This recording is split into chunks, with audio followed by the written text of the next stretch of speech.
The Chimes, by Charles Dickens. First Quarter. There are not many people, and as it is desirable that a story-teller and a story-reader should establish a mutual understanding as soon as possible, I beg it to be noticed that I confine this observation neither to young people nor to little people, but extend it to all conditions of people, little and big, young and old, yet growing up or already growing down again. There are not, I say, many people who would care to sleep in a church.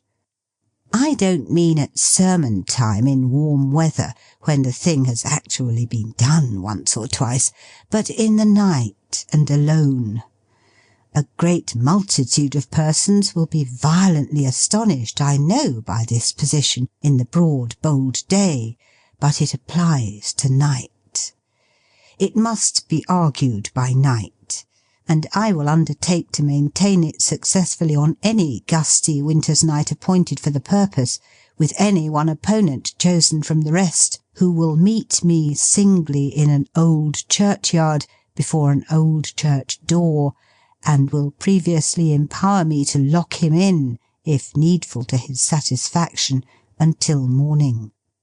For the night wind has a dismal trick of wandering round and round a building of that sort, and moaning as it goes, and of trying with its unseen hand the windows and the doors, and seeking out some crevices by which to enter. And when it has got in, as one not finding what it seeks, whatever that may be, it wails and howls to issue forth again, and not content with stalking through the aisles, and gliding round and round the pillars, and tempting the deep organ, soars up to the roof, and strives to rend the rafters, then flings itself despairingly upon the stones below, and passes muttering into the vaults. Anon it comes up stealthily, and creeps along the walls, seeming to read in whispers the inscription sacred to the dead. At some of these it breaks out shrilly as with laughter, and at others moans and cries as if it were lamenting. It has a ghostly sound too, lingering within the altar, where it seems to chant in its wild way of wrong and murder done, and false gods worshipped in defiance of the tables of the law, which look so fair and smooth, but are so flawed and broken. Ugh! Heaven preserve us sitting snugly round the fire. It has an awful voice, that wind at midnight, singing in a church. But high up in the steeple, there the foul blast roars and whistles. High up in the steeple, where it is free to come and go through many an airy arch and loophole, and to twist and twine itself about the giddy stair, and twirl the groaning weathercock, and make the very tower shake and shiver. High up in the steeple, where the belfry is, and iron rails are ragged with rust, and sheets of lead and copper, shrivelled by the changing weather, crackle and heave beneath the unaccustomed tread, and birds stuff shabby nests into corners of old oaken joists and beams, and dust grows old and grey, and speckled spiders, indolent and fat with long security, swing idly to and fro in the vibration of the bells, and never loose their hold upon their thread-spun castles in the air, or climb up sailor-like in quick alarm, or drop upon the ground and ply a score of nimble legs to save one life. High up in the steeple of an old church, far above the light and murmur of the town, and far below the flying clouds that shadow it, is the wild and dreary place at night. And high up in the steeple of an old church dwelt the Chimes I tell of. They were old chimes, trust me, Centuries ago these bells had been baptized by bishops. So many centuries ago that the register of their baptism was lost long, long before the memory of man, and no one knew their names. They had had their godfathers and godmothers, these bells. For my own part, by the way, I would rather incur the responsibility of being godfather to a bell than a boy. And had their silver mugs, no doubt, besides. But time had mowed down their sponsors, and Henry VIII had melted down their mugs, and they now hung, nameless and mugless, in the church tower. Not speechless, though, far from it. They had clear, loud, lusty-sounding voices, had these bells, and far and wide they might be heard upon the wind. Much too sturdy chimes were they, to be dependent on the pleasure of the wind, moreover, for fighting gallantly against it when it took an adverse whim, they would pour their cheerful notes into a listening ear right royally, and bent on being heard on stormy nights by some poor mother watching a sick child, or some lone wife whose husband was at sea, they had been sometimes known to beat a blustering nor'wester, aye, all to fits, as Toby Veck said. For though they chose to call him Trotty Veck, his name was Toby, and nobody could make it anything else either, except Tobias, without a special Act of Parliament, he having been as lawfully christened in his day as the bells had been in theirs, though with not quite so much of solemnity or public rejoicing. For my part, I confess myself of Toby Veck's belief, for I am sure he had opportunities enough of forming a correct one. And whatever Toby Veck said, I say. And I take my stand by Toby Veck, although he did stand all day long, and weary work it was, just outside the church door. In fact, he was a ticket porter, Toby Veck, and waited there for jobs. And a breezy, goose-skinned, blue-nosed, red-eyed, stony-toed, tooth-chattering place it was to wait in the winter-time, as Toby Veck well knew. The wind came tearing round the corner, especially the east wind, as if it had sallied forth express from the confines of the earth to have a blow at Toby. And oftentimes it seemed to come upon him sooner than it had expected, for bouncing round the corner and passing Toby, it would suddenly wheel round again, as if it cried, "Why, here he is!"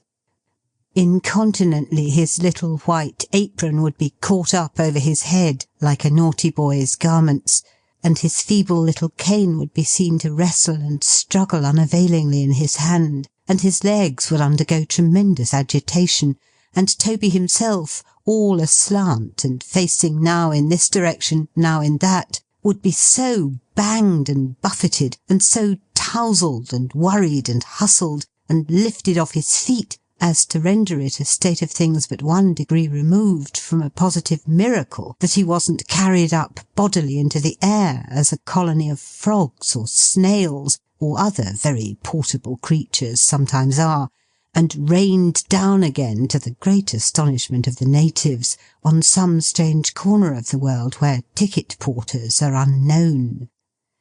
But windy weather, in spite of its using him so roughly, was, after all, a sort of holiday for Toby. That's the fact. He didn't seem to wait so long for a sixpence in the wind as at other times. The having to fight with that boisterous element took off his attention, and quite freshened him up when he was getting hungry and low-spirited. A hard frost, too, or a fall of snow, was an event, and it seemed to do him good, somehow or other. It would have been hard to say in what respect, though, Toby. So wind and frost and snow, and perhaps a good stiff storm of hail, were Toby Veck's red-letter days. Wet weather was the worst. The cold, damp, clammy wet that wrapped him up like a moist greatcoat, the only kind of greatcoat Toby owned, or could have added to his comfort by dispensing with. Wet days, when the rain came slowly, thickly, obstinately down, when the street's throat, like his own, was choked with mist, when smoking umbrellas passed and repassed, spinning round and round like so many teetotums as they knocked against each other on the crowded footway, throwing off a little whirlpool of uncomfortable sprinklings, when gutters brawled and waterspouts were full and noisy, when the wet from the projecting stones and ledges of the church fell drip, drip, drip on Toby, making the wisp of straw on which he stood mere mud in no time. Those were the days that tried him. Then, indeed, you might see Toby looking anxiously out from his shelter in an angle of the church wall, such a meagre shelter that in summer-time it never cast a shadow thicker than a good-sized walking-stick upon the sunny pavement, with a disconsolate and lengthened face.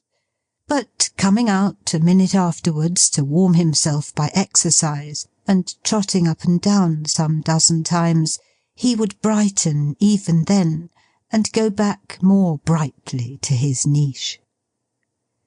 They called him Trotty from his pace, which meant speed if it didn't make it. He could have walked faster, perhaps, most likely, but rob him of his trot, and Toby would have taken to his bed and died. It bespattered him with mud in dirty weather. It cost him a world of trouble. He could have walked with infinitely greater ease, but that was one reason for his clinging to it so tenaciously. A weak, small, spare old man, he was a very Hercules, this Toby, in his good intentions. He loved to earn his money. He delighted to believe. Toby was very poor, and couldn't well afford to part with the delight, that he was worth his salt. With a shilling or an 18-penny message or small parcel in hand, his courage, always high, rose higher. As he trotted on, he would call out to fast postmen ahead of him to get out of the way, devoutly believing that in the natural course of things he must inevitably overtake and run them down. And he had perfect faith, not often tested, in his being able to carry anything that man could lift. Thus, even when he came out of his nook to warm himself on a wet day, Toby trotted, making, with his leaky shoes, a crooked line of slushy footprints in the mire, and blowing on his chilly hands, and rubbing them against each other, poorly defended from the searching cold by threadbare mufflers of grey worsted, with a private apartment only for the thumb, and a common room or tap for the rest of the fingers. Toby, with his knees bent and his cane beneath his arm, still trotted. Falling out into the road to look up at the belfry when the chimes resounded, Toby trotted still. He made this last excursion several times a day, for they were company to him. And when he heard their voices, he had an interest in glancing at their lodging-place, and thinking how they were moved, and what hammers beat upon them. Perhaps he was the more curious about these bells, because there were points of resemblance between themselves and him. They hung there in all weathers, with the wind and rain driving in upon them, facing only the outsides of all those houses, never getting any nearer to the blazing fires that gleamed and shone upon the windows, or came puffing out of the chimney-tops, and incapable of participation in any of the good things that were constantly being handled through the street doors and the area railings to prodigious cooks. Faces came and went at many windows, sometimes pretty faces, youthful faces, pleasant faces, sometimes the reverse. But Toby knew no more, though he often speculated on these trifles, standing idle in the streets, whence they came or where they went, or whether, when the lips moved, one kind word was said of him in all the year, than did the chimes themselves. Toby was not a casuist, that he knew of at least, and I don't mean to say that when he began to take to the bells, and to knit up his first rough acquaintance with them into something of a closer and more delicate woof, he passed through these considerations one by one, or held any formal review or great field day in his thoughts. But what I mean to say, and do say, is, that as the functions of Toby's body, his digestive organs, for example, did of their own cunning, and by a great many operations of which he was altogether ignorant, and the knowledge of which would have astonished him very much, arrive at a certain end, so his mental faculties, without his privity or concurrence, set all these wheels and springs in motion, with 1,000 others, when they worked to bring about his liking for the bells. And though I had said his love, I would not have recalled the word, though it would scarcely have expressed his complicated feeling. For, being but a simple man, he invested them with a strange and solemn character. They were so mysterious, often heard and never seen, so high up, so far off, so full of such a deep, strong melody, that he regarded them with a species of awe, and sometimes, when he looked up at the dark arched windows in the tower, he half expected to be beckoned to by something which was not a bell, and yet was what he had heard so often sounding in the chimes. For all this, Toby scouted with indignation a certain flying rumour that the chimes were haunted, as implying the possibility of their being connected with any evil thing. In short, they were very often in his ears, and very often in his thoughts, but always in his good opinion. And he very often got such a crick in his neck by staring with his mouth wide open at the steeple where they hung, that he was fain to take an extra trot or two afterwards to cure it.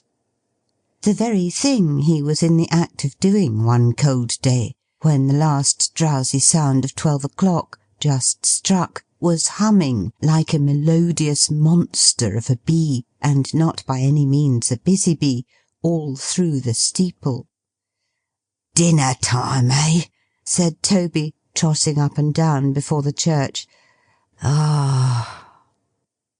Toby's nose was very red, and his eyelids were very red, and he winked very much, and his shoulders were very near his ears, and his legs were very stiff, and altogether he was evidently a long way upon the frosty side of cool. "Dinner time, eh?" repeated Toby, using his right-hand muffler like an infantine boxing glove, and punishing his chest for being cold. Ah! He took a silent trot after that for a minute or two. "There's nothing," said Toby, breaking forth afresh. But here he stopped short in his trot, and with a face of great interest and some alarm, felt his nose carefully all the way up. It was but a little way, not being much of a nose, and he had soon finished. "I thought it was gone," said Toby, trotting off again. "It's all right, however. I am sure I couldn't blame it if it was to go. It has a precious hard service of it in the bitter weather, and precious little to look forward to, for I don't take snuff myself. It's a good deal tried, poor creetur, at the best of times, for when it does get hold of a pleasant whiff or so, which ain't too often, it's generally from somebody else's dinner, a-coming home from the baker's." The reflection reminded him of that other reflection, which he had left unfinished. "There's nothing," said Toby, "more reg'lar in its coming round than dinner time, and nothing less reg'lar in its coming round than dinner. That's the great difference between 'em. It's took me a long time to find it out. I wonder whether it would be worth any gentleman's while now to buy that observation for the papers or the Parliament." Toby was only joking, for he gravely shook his head in self-depreciation. "Why, Lord," said Toby, "the papers is full of obserwations as it is, and so's the Parliament. Here's last week's paper now," taking a very dirty one from his pocket and holding it from him at arm's length. "Full of obserwations, full of obserwations. I like to know the news as well as any man," said Toby slowly, folding it a little smaller and putting it in his pocket again. "But it almost goes against the grain with me to read a paper now. It frightens me almost. I don't know what we poor people are coming to. Lord send we may be coming to something better in the new year nigh upon us." "Why, father, father!" said a pleasant voice hard by. But Toby, not hearing it, continued to trot backwards and forwards, musing as he went and talking to himself. "It seems as if we can't go right or do right or be righted," said Toby. "I hadn't much schooling myself when I was young, and I can't make out whether we have any business on the face of the earth or not. Sometimes I think we must have, a little, and sometimes I think we must be intruding. I get so puzzled sometimes that I am not even able to make up my mind whether there is any good at all in us, or whether we are born bad. We seem to be dreadful things. We seem to give a deal of trouble. We are always being complained of and guarded against. One way or other we fill the papers. Talk of a new year," said Toby mournfully. "I can bear up as well as another man at most times, better than a good many, for I am as strong as a lion, and all men ain't. But supposing it should really be that we have no right to a new year, supposing we really are intruding." "Why, father, father!" said the pleasant voice again. Toby heard it this time, started, stopped, and shortening his sight, which had been directed a long way off as seeking the enlightenment in the very heart of the approaching year, found himself face to face with his own child, and looking close into her eyes. Bright eyes they were. Eyes that would bear a world of looking in before their depth was fathomed. Dark eyes, that reflected back the eyes which searched them, not flashingly or at the owner's will, but with a clear, calm, honest, patient radiance, claiming kindred with that light which heaven called into being. Eyes that were beautiful and true and beaming with hope so young and fresh, with hope so buoyant, vigorous and bright, despite the 20 years of work and poverty on which they had looked, that they became a voice to Trotty Veck, and said, "I think we have some business here, a little." Trotty kissed the lips belonging to the eyes, and squeezed the blooming face between his hands. "Why, pet," said Trotty, "what's to do? I didn't expect you to-day, Meg." "Neither did I expect to come, father," cried the girl, nodding her head and smiling as she spoke. "But here I am, and not alone, not alone." "Why, you don't mean to say," observed Trotty, looking curiously at a covered basket which she carried in her hand, "that you—" "Smell it, father dear," said Meg. "Only smell it." Trotty was going to lift up the cover at once, in a great hurry, when she gaily interposed her hand. "No, no, no," said Meg, with the glee of a child. "Lengthen it out a little. Let me just lift up the corner. Just the little tiny corner, you know." said Meg, suiting the action to the word with the utmost gentleness, and speaking very softly, as if she were afraid of being overheard by something inside the basket. "There! Now, what's that?" Toby took the shortest possible sniff at the edge of the basket, and cried out in a rapture, "Why, it's hot!" "It's burning hot!" cried Meg. "It's scalding hot!" "Ha ha ha!" roared Toby with a sort of kick. "It's scalding hot!" "But what is it, father?" said Meg. "Come, you haven't guessed what it is. And you must guess what it is. I can't think of taking it out till you guess what it is. Don't be in such a hurry. Wait a minute. A little bit more of the cover. Now, guess." Meg was in a perfect fright lest he should guess right too soon, shrinking away as she held the basket towards him, curling up her pretty shoulders, stopping her ear with her hand, as if by so doing she could keep the right word out of Toby's lips, and laughing softly the whole time. Meanwhile Toby, putting a hand on each knee, bent down his nose to the basket, and took a long inspiration at the lid, the grin upon his withered face expanding in the process, as if he were inhaling laughing gas. "It's very nice," said Toby. "It ain't, I suppose it ain't polonies?" "No, no, no!" cried Meg, delighted. "Nothing like polonies." "No," said Toby, after another sniff. It's mellower than polonies. It's very nice. It improves every moment. It's too decided for trotters, ain't it?"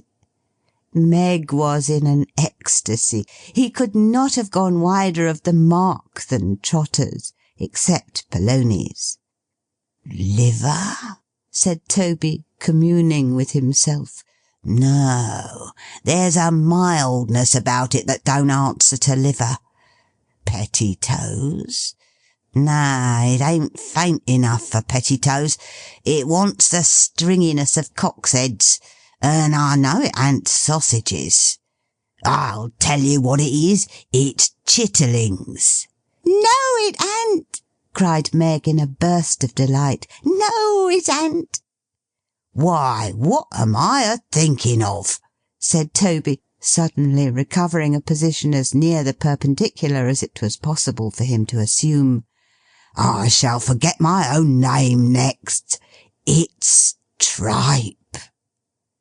Tripe it was, and Meg, in high joy, protested he should say in half a minute more it was the best tripe ever stewed. "And so," said Meg, busying herself exultingly with the basket, "I'll lay the cloth at once, father, for I have brought the tripe in a basin, and tied the basin up in a pocket handkerchief, and if I like to be proud for once, and spread that for a cloth, and call it a cloth, there's no law to prevent me, is there, father?" "Not that I know of, my dear," said Toby, "but they're always a-bringing up some new law or other." "And according to what I was reading you in the paper the other day, father, what the judge said, you know, we poor people are supposed to know them all. Ha! What a mistake! My goodness me, how clever they think us!" "Yes, my dear," cried Trotty, "and they'd be very fond of any one of us that did know 'em all. He'd grow fat upon the work he'd get, that man, and be popular with the gentlefolks in his neighbourhood, very much so." "He'd eat his dinner with an appetite, whoever he was, if it smelt like this," said Meg cheerfully. "Make haste, for there's a hot potato besides, and half a pint of fresh-drawn beer in a bottle. Where will you dine, father? On the post or on the steps? Dear, dear, how grand we are! 2 places to choose from. The steps to-day, my pet, said Trotty. Steps in dry weather, post in wet. There's a greater conveniency in the steps at all times because of the sitting down, but they're rheumatic in the damp. Then here, said Meg, clapping her hands after a moment's bustle. Here it is, all ready, and beautiful it looks. Come, father, come. Since his discovery of the contents of the basket, Trotty had been standing looking at her, and had been speaking too, in an abstracted manner, which showed that though she was the object of his thoughts and eyes to the exclusion even of tripe, he neither saw nor thought about her as she was at that moment, but had before him some imaginary rough sketch or drama of her future life. Roused now by her cheerful summons, he shook off a melancholy shake of the head which was just coming upon him, and trotted to her side. As he was stooping to sit down, the chimes rang. "Amen," said Trotty, pulling off his hat and looking up towards them. "Amen to the bells, father?" cried Meg. "They broke in like a grace, my dear," said Trotty, taking his seat. "They'd say a good one, I am sure, if they could. Many's the kind thing they say to me." "The bells do, father," laughed Meg, as she set the basin and a knife and fork before him. "Well!" "Seem to, my pet," said Trotty, falling to with great vigour. "And where's the difference? If I hear 'em, what does it matter whether they speak it or not?" "Why, bless you, my dear," said Toby, pointing at the tower with his fork, and becoming more animated under the influence of dinner, "how often have I heard them bells say, 'Toby Veck, Toby Veck, keep a good heart, Toby. Toby Veck, Toby Veck, keep a good heart, Toby.' 1,000,000 times? More." "Well, I never!" cried Meg. She had, though, over and over again, for it was Toby's constant topic. "When things is very bad," said Trotty, "very bad indeed, I mean, almost at the worst, then it's 'Toby Veck, Toby Veck, job coming soon, Toby. Toby Veck, Toby Veck, job coming soon, Toby.' That way." "And it comes at last, father," said Meg, with a touch of sadness in her pleasant voice. "Always," answered the unconscious Toby. "Never fails." While this discourse was holding, Trotty made no pause in his attack upon the savoury meat before him, but cut and ate, and cut and drank, and cut and chewed, and dodged about from tripe to hot potato, and from hot potato back again to tripe, with an unctuous and unflagging relish. But happening now to look all round the street, in case anybody should be beckoning from any door or window for a porter, his eyes, in coming back again, encountered Meg, sitting opposite to him, with her arms folded, and only busy in watching his progress with a smile of happiness. "Why, Lord forgive me," said Trotty, dropping his knife and fork. "My dove, Meg, why didn't you tell me what a beast I was?" "Father?" "Sitting here," said Trotty in penitent explanation, "cramming and stuffing and gorging myself, and you before me there, never so much as breaking your precious fast, nor wanting to, when—" "But I have broken it, father," interposed his daughter, laughing. "All to bits. I have had my dinner." "Nonsense," said Trotty. "2 dinners in one day, it an't possible. You might as well tell me that 2 New Year's days will come together, or that I have had a gold head all my life and never changed it." "I have had my dinner, father, for all that," said Meg, coming nearer to him. "And if you'll go on with yours, I'll tell you how and where, and how your dinner came to be brought, and something else besides."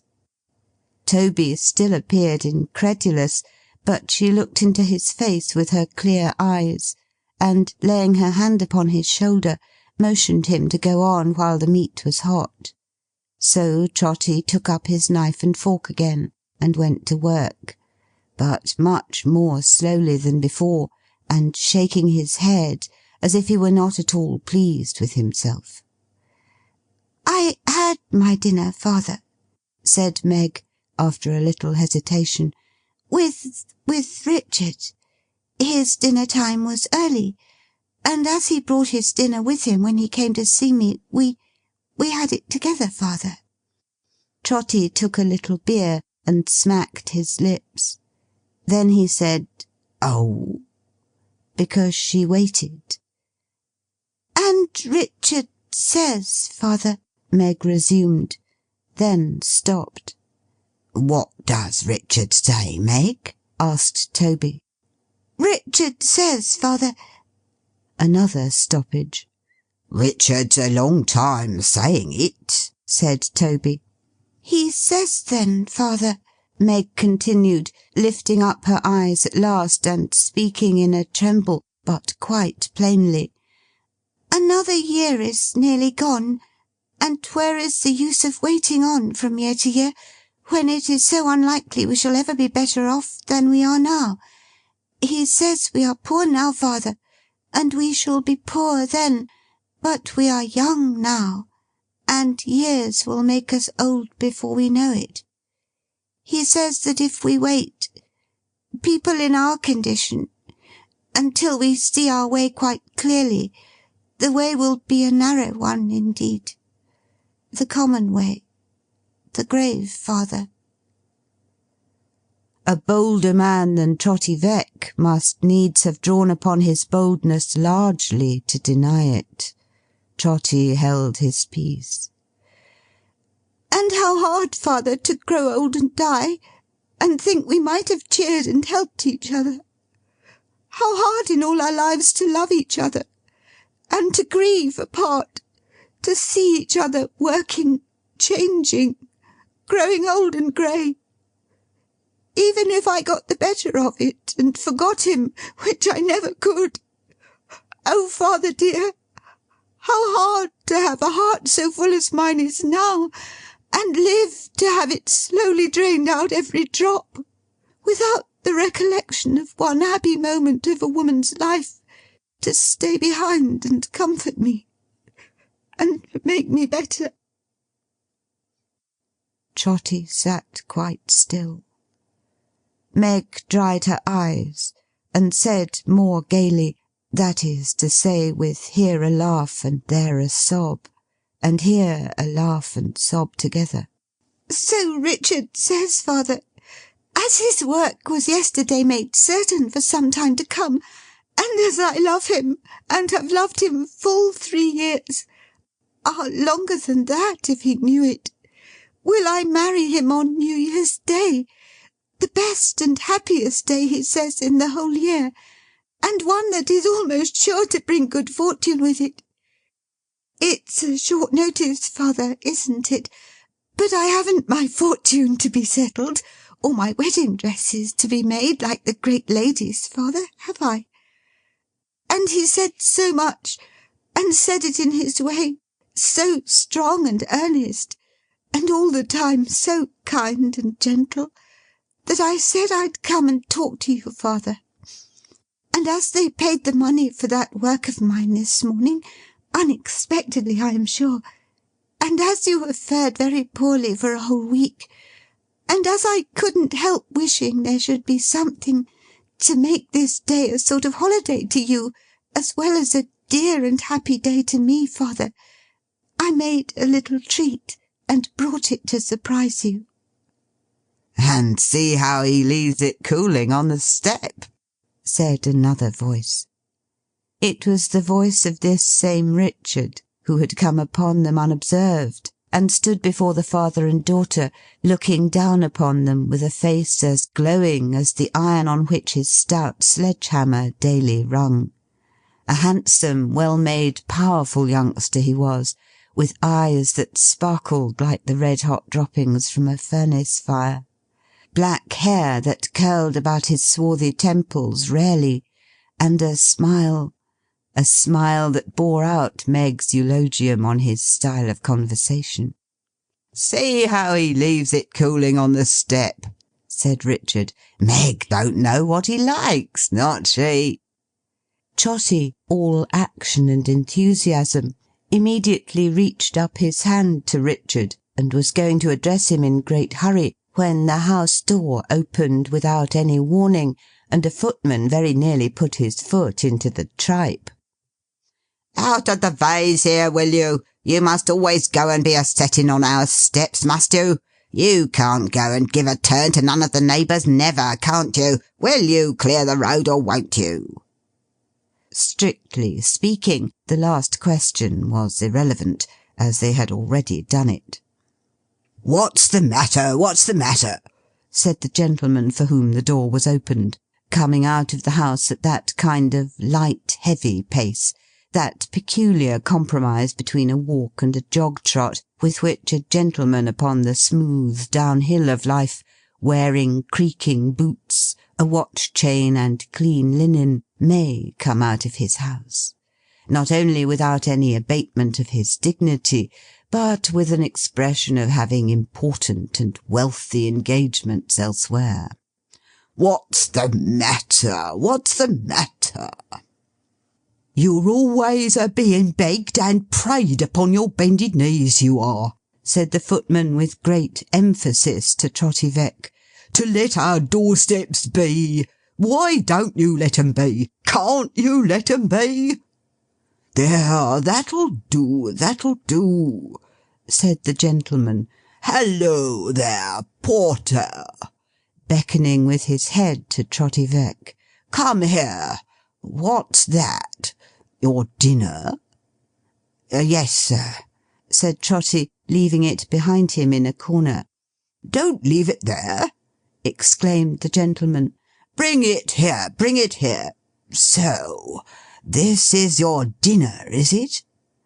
"Yes, sir," repeated Trotty, looking with a fixed eye and a watery mouth at the piece of tripe he had reserved for a last delicious tit-bit, which the gentleman was now turning over and over on the end of the fork.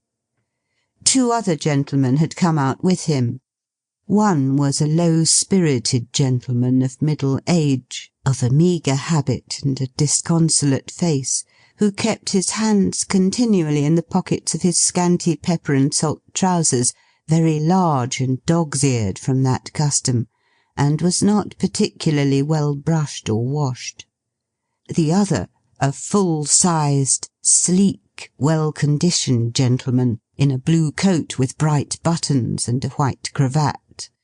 This gentleman had a very red face, as if an undue proportion of the blood in his body were squeezed up into his head, which perhaps accounted for his having also the appearance of being rather cold about the heart. He who had Toby's meat upon the fork called to the first one by the name of Filer, and they both drew near together.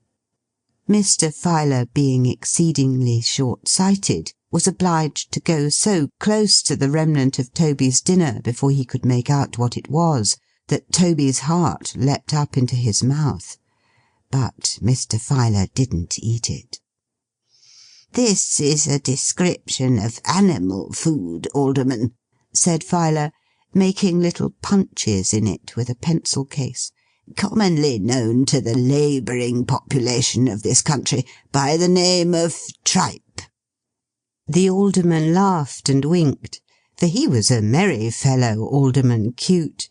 Oh, and a sly fellow too, a knowing fellow, up to everything, not to be imposed upon, deep in the people's hearts. He knew them, Cute did. I believe you. "But who eats tripe?" said Mr. Filer, looking round.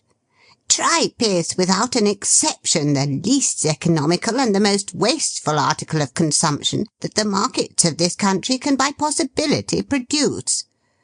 The loss upon a pound of tripe has been found to be, in the boiling, 7/8 of a fifth more than the loss upon a pound of any other animal substance whatever. Tripe is more expensive, properly understood, than the hothouse pineapple. Taking into account the number of animals slaughtered yearly within the bills of mortality alone, and forming a low estimate of the quantity of tripe which the carcasses of those animals, reasonably well butchered, would yield, I find that the waste on that amount of tripe, if boiled, would victual a garrison of 500 men for 5 months of 31 days each, and a February over. The waste! The waste!" Trotty stood aghast, and his legs shook under him. He seemed to have starved a garrison of 500 men with his own hand. "Who eats tripe?" said Mr. Filer, warmly. "Who eats tripe?" Trotty made a miserable bow. "You do you?" said Mr. Filer. "Then I'll tell you something. You snatch your tripe, my friend, out of the mouths of widows and orphans." "I hope not, sir," said Trotty, faintly. "I'd sooner die of want." "Divide the amount of tripe before mentioned, Alderman," said Mr. Filer, "by the estimated number of existing widows and orphans, and the result will be 1 pennyweight of tripe to each. Not a grain is left for that man. Consequently, he's a robber." Trotty was so shocked that it gave him no concern to see the alderman finish the tripe himself. It was a relief to get rid of it, anyhow. "And what do you say?" asked the alderman jocosely of the red-faced gentleman in the blue coat. "You have heard, friend Filer. What do you say?" "What's it possible to say?" returned the gentleman. "What is to be said? Who can take any interest in a fellow like this?" Meaning Trotty. "In such degenerate times as these? Look at him! What an object! The good old times, the grand old times, the great old times, those were the times for a bold peasantry and all that sort of thing. Those were the times for every sort of thing, in fact. There's nothing nowadays. Ah!" sighed the red-faced gentleman. "The good old times, the good old times." The gentleman didn't specify what particular times he alluded to, nor did he say whether he objected to the present times, from a disinterested consciousness that they had done nothing very remarkable in producing himself. "The good old times, the good old times," repeated the gentleman. "What times they were! They were the only times. It's of no use talking about any other times, or discussing what the people are in these times. You don't call these times, do you? I don't. Look into Strutt's costumes, and see what a porter used to be in any of the good old English reigns." "He hadn't, in his very best circumstances, a shirt to his back or a stocking to his foot, and there was scarcely a vegetable in all England for him to put into his mouth," said Mr. Filer. "I can prove it by tables." But still the red-faced gentleman extolled the good old times, the grand old times, the great old times. No matter what anybody else said, he still went turning round and round in one set form of words concerning them, as a poor squirrel turns and turns in its revolving cage, touching the mechanism and trick of which it has probably quite as distinct perceptions as ever this red-faced gentleman had of his deceased millennium. It is possible that poor Trotty's faith in these very vague old times was not entirely destroyed, for he felt vague enough at that moment. One thing, however, was plain to him in the midst of his distress, to wit that, however these gentlemen might differ in details, his misgivings of that morning, and of many other mornings, were well founded. No, no, we can't go right or do right, thought Trotty in despair. There is no good in us. We are born bad. But Trotty had a father's heart within him, which had somehow got into his breast in spite of this decree, and he could not bear that Meg, in the blush of her brief joy, should have her fortune read by these wise gentlemen. God help her, thought poor Trotty. She will know it soon enough. He anxiously signed, therefore, to the young smith to take her away, but he was so busy talking to her softly at a little distance, that he only became conscious of this desire simultaneously with Alderman Cute.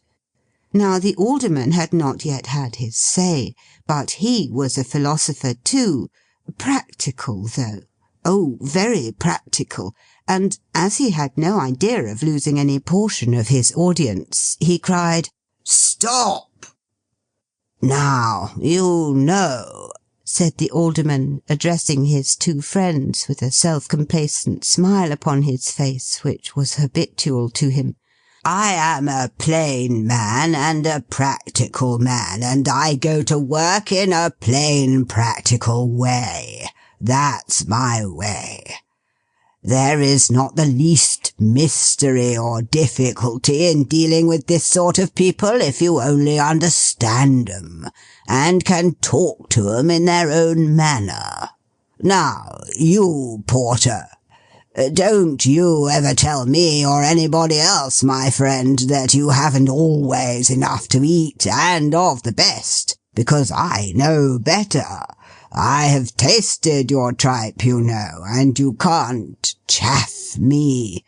You understand what chaff means, eh? That's the right word, isn't it? Ha ha! Lord bless you, said the alderman, turning to his friends again. It's the easiest thing on earth to deal with this sort of people if you understand 'em. Famous man for the common people, Alderman Cute. Never out of temper with them, easy, affable, joking, knowing gentleman. You see, my friend, pursued the alderman, there's a great deal of nonsense talked about wants. Hard up, you know, that's the phrase, isn't it? Ha ha ha! And I intend to put it down. There's a certain amount of cant in vogue about starvation, and I mean to put it down. That's all. Lord bless you, said the alderman, turning to his friends again. You may put down anything among this sort of people, if you only know the way to set about it. Trotty took Meg's hand and drew it through his arm. He didn't seem to know what he was doing, though. Your daughter, eh? said the alderman, chucking her familiarly under the chin. Always affable with the working classes, Alderman Cute. Knew what pleased them. Not a bit of pride. Where's her mother? asked that worthy gentleman. Dead, said Toby. Her mother got up linen and was called to heaven when she was born. Not to get up linen there, I suppose, remarked the alderman pleasantly. Toby might or might not have been able to separate his wife in heaven from her old pursuits. But query, if Mrs. Alderman Cute had gone to heaven, would Mr. Alderman Cute have pictured her as holding any state or station there? "And you're making love to her, are you?" said Cute to the young smith. "Yes," returned Richard quickly, for he was nettled by the question. "And we're going to be married on New Year's Day." "What do you mean?" cried Filer sharply. "Married? Why, yes, we're thinking of it, master," said Richard. "We're rather in a hurry, you see, in case it should be put down first." "Ah!" cried Filer with a groan. "Put that down indeed, Alderman, and you'll do something. Married! Married! The ignorance of the first principles of political economy on the part of these people, their improvidence, their wickedness, is, by heavens, enough to... Now look at that couple, will you?" Well, they were worth looking at, and marriage seemed as reasonable and fair a deed as they need have in contemplation. "A man may live to be as old as Methuselah," said Mr. Filer, "and may labour all his life for the benefit of such people as those, and may heap up facts on figures, facts on figures, facts on figures, mountains, high and dry, and he can no more hope to persuade 'em that they have no right or business to be married, than he can hope to persuade 'em that they have no earthly right or business to be born. And that we know they haven't. We reduced it to a mathematical certainty long ago." Alderman Cute was mightily diverted, and laid his right forefinger on the side of his nose, as much as to say to both his friends, "Observe me, will you? Keep your eye on the practical man," and called Meg to him. "Come here, my girl," said Alderman Cute. The young blood of her lover had been mounting wrathfully within the last few minutes, and he was indisposed to let her come, but setting a constraint upon himself, he came forward with a stride as Meg approached, and stood beside her. Trotty kept her hand within his arm still, but looked from face to face as wildly as a sleeper in a dream. "Now, I'm going to give you a word or two of good advice, my girl," said the Alderman in his nice, easy way. "It's my place to give advice, you know, because I'm a justice. You know I'm a justice, don't you?" Meg timidly said, "Yes." But everybody knew Alderman Cute was a justice. Oh dear, so active a justice, always. Who such a mote of brightness in the public eye as Cute? "You are going to be married, you say?" pursued the Alderman. "Very unbecoming and indelicate in one of your sex, but never mind that. After you are married, you'll quarrel with your husband and come to be a distressed wife. You may think not, but you will, because I tell you so. Now, I give you fair warning that I have made up my mind to put distressed wives down. So don't be brought before me. You'll have children, boys. Those boys will grow up bad, of course, and run wild in the streets without shoes or stockings. Mind, my young friend, I'll convict 'em summarily, every one, for I am determined to put boys without shoes and stockings down. Perhaps your husband will die young, most likely, and leave you with a baby. Then you'll be turned out of doors and wander up and down the streets. Now, don't wander near me, my dear, for I am resolved to put all wandering mothers down. All young mothers of all sorts and kinds it's my determination to put down. Don't think to plead illness as an excuse with me, or babies as an excuse with me. For all sick persons and young children, I hope you know the church service, but I'm afraid not, I am determined to put down. And if you attempt, desperately and ungratefully and impiously and fraudulently attempt to drown yourself or hang yourself, I'll have no pity for you, for I have made up my mind to put all suicide down.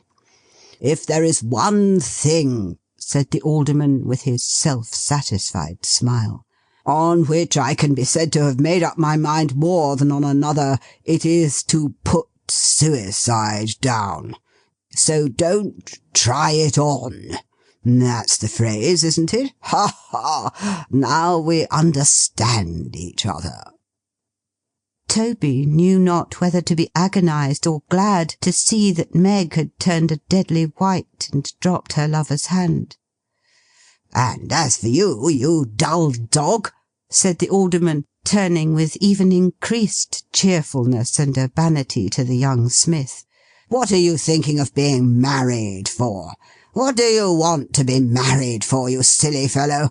If I was a fine young strapping chap like you, I should be ashamed of being milksop enough to pin myself to a woman's apron strings. Why, she'll be an old woman before you're a middle-aged man. And a pretty figure you'll cut then, with a draggle-tailed wife and a crowd of squalling children crying after you wherever you go. Oh, he knew how to banter the common people, Alderman Cute. There, go along with you, said the Alderman, and repent. Don't make such a fool of yourself as to get married on New Year's Day. You'll think very differently of it long before next New Year's Day. A trim young fellow like you, with all the girls looking after you. There, go along with you. They went along, not arm in arm or hand in hand, or interchanging bright glances, but she in tears, he gloomy and down-looking. Were these the hearts that had so lately made old Toby's leap up from its faintness? No, no.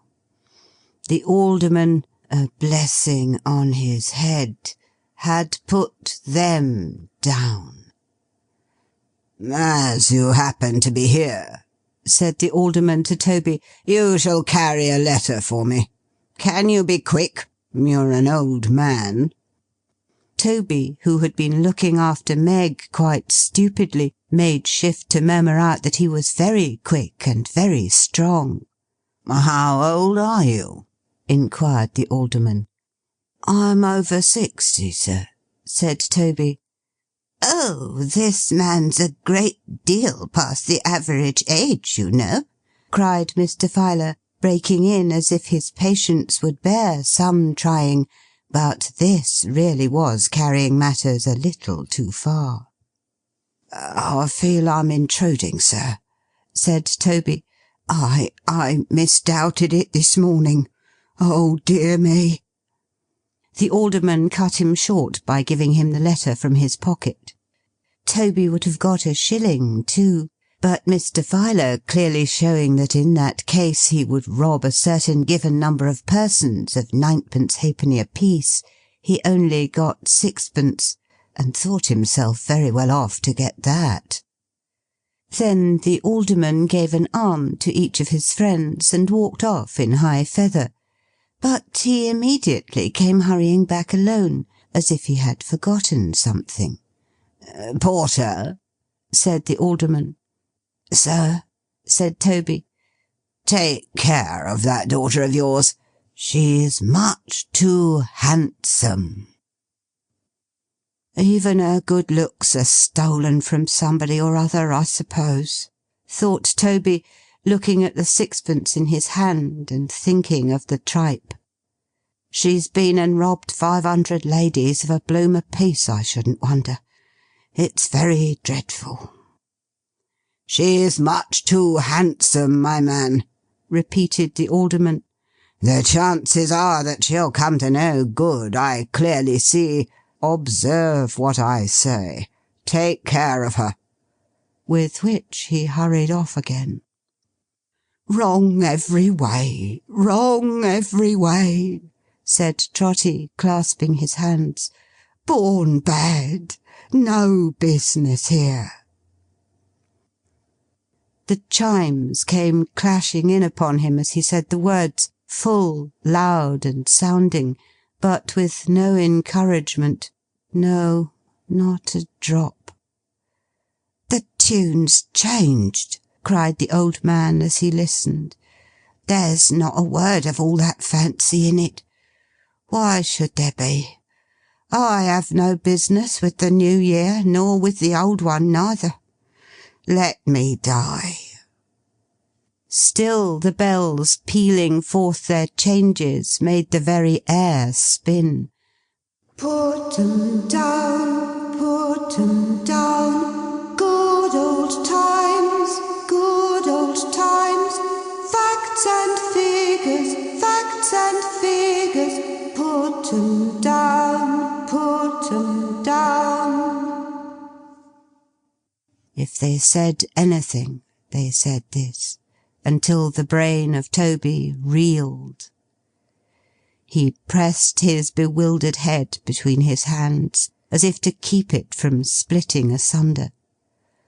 A well-timed action, as it happened, for finding the letter in one of them, and being by that means reminded of his charge, he fell mechanically into his usual trot, and trotted off. The letter Toby had received from Alderman Cute was addressed to a great man in the great district of the town, the greatest district of the town. It must have been the greatest district of the town, because it was commonly called the world by its inhabitants. The letter positively seemed heavier in Toby's hand than another letter. Not because the alderman had sealed it with a very large coat of arms and no end of wax, but because of the weighty name on the superscription, and the ponderous amount of gold and silver with which it was associated. "How different from us," thought Toby, in all simplicity and earnestness, as he looked at the direction. "Divide the lively turtles in the bills of mortality by the number of gentlefolks able to buy 'em, and whose share does he take but his own? As to snatching tripe from anybody's mouth, he'd scorn it." With the involuntary homage due to such an exalted character, Toby interposed a corner of his apron between the letter and his fingers. "His children," said Trotty, and a mist rose before his eyes. "His daughters. Gentlemen may win their hearts and marry them. They may be happy wives and mothers.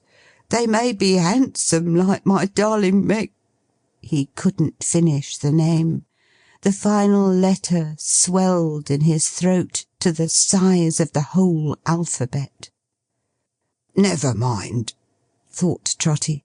"I know what I mean. That's more than enough for me." And with this consolatory rumination, trotted on. It was a hard frost that day. The air was bracing, crisp and clear.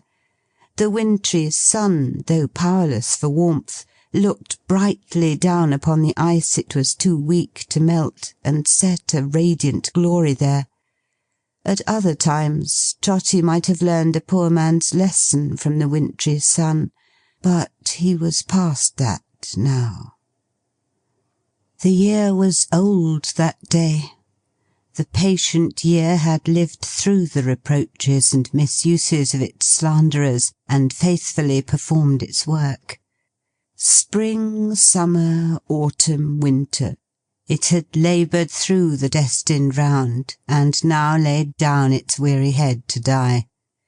Shut out from hope, high impulse, active happiness itself, but active messenger of many joys to others, it made appeal in its decline to have its toiling days and patient hours remembered, and to die in peace. Trotty might have read a poor man's allegory in the fading year, But he was past that now. And only he? Or has the like appeal been ever made by 70 years at once upon an English labourer's head, and made in vain? The streets were full of motion, and the shops were decked out gaily. The New Year, like an infant heir to the whole world, was waited for with welcomes, presents, and rejoicings.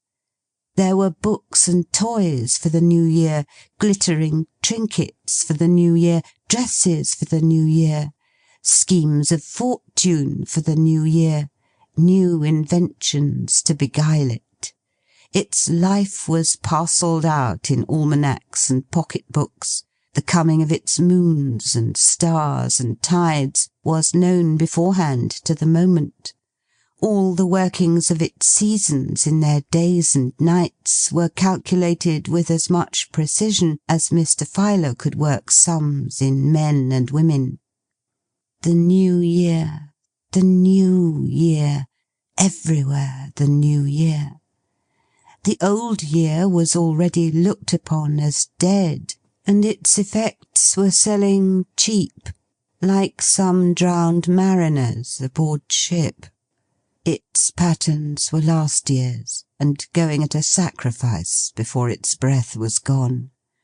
Its treasures were mere dirt beside the riches of its unborn successor. Trotty had no portion to his thinking in the New Year or the Old. Put 'em down, put 'em down, facts and figures, good old times, put 'em down, put 'em down. His trot went to that measure, and would fit itself to nothing else.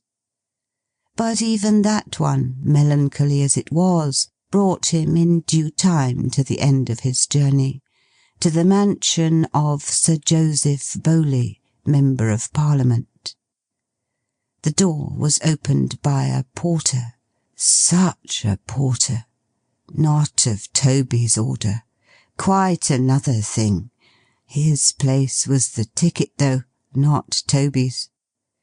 This porter underwent some hard panting before he could speak, having breathed himself by coming incautiously out of his chair, without first taking time to think about it and compose his mind.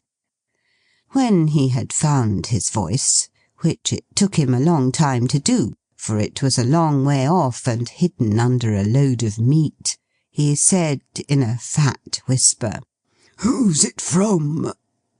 Toby told him.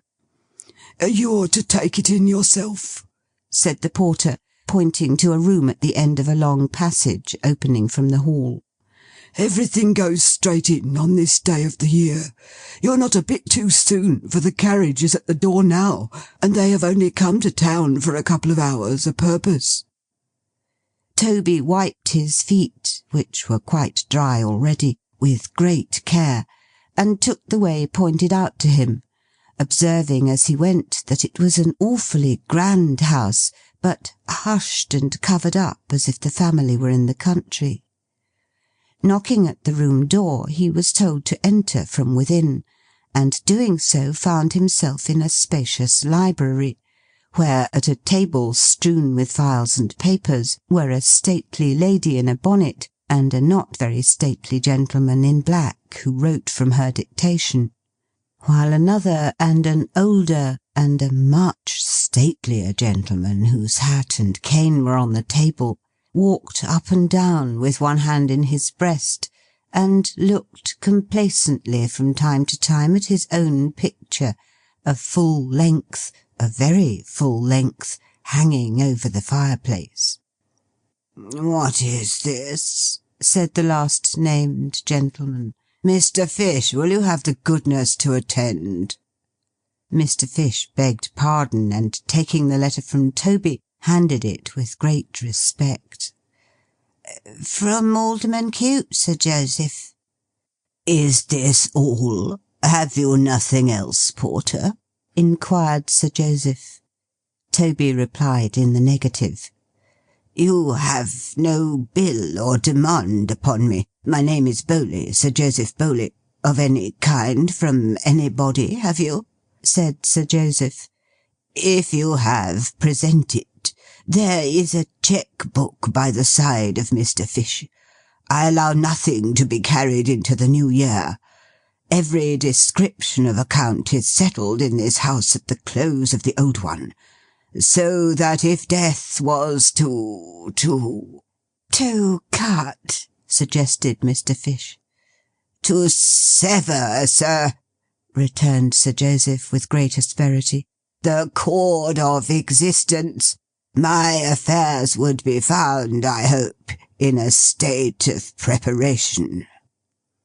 "My dear Sir Joseph," said the lady, who was greatly younger than the gentleman, "how shocking!" "My Lady Bowley," returned Sir Joseph, floundering now and then, as in the great depth of his observations, "at this season of the year we should think of ourselves. We should look into our accounts.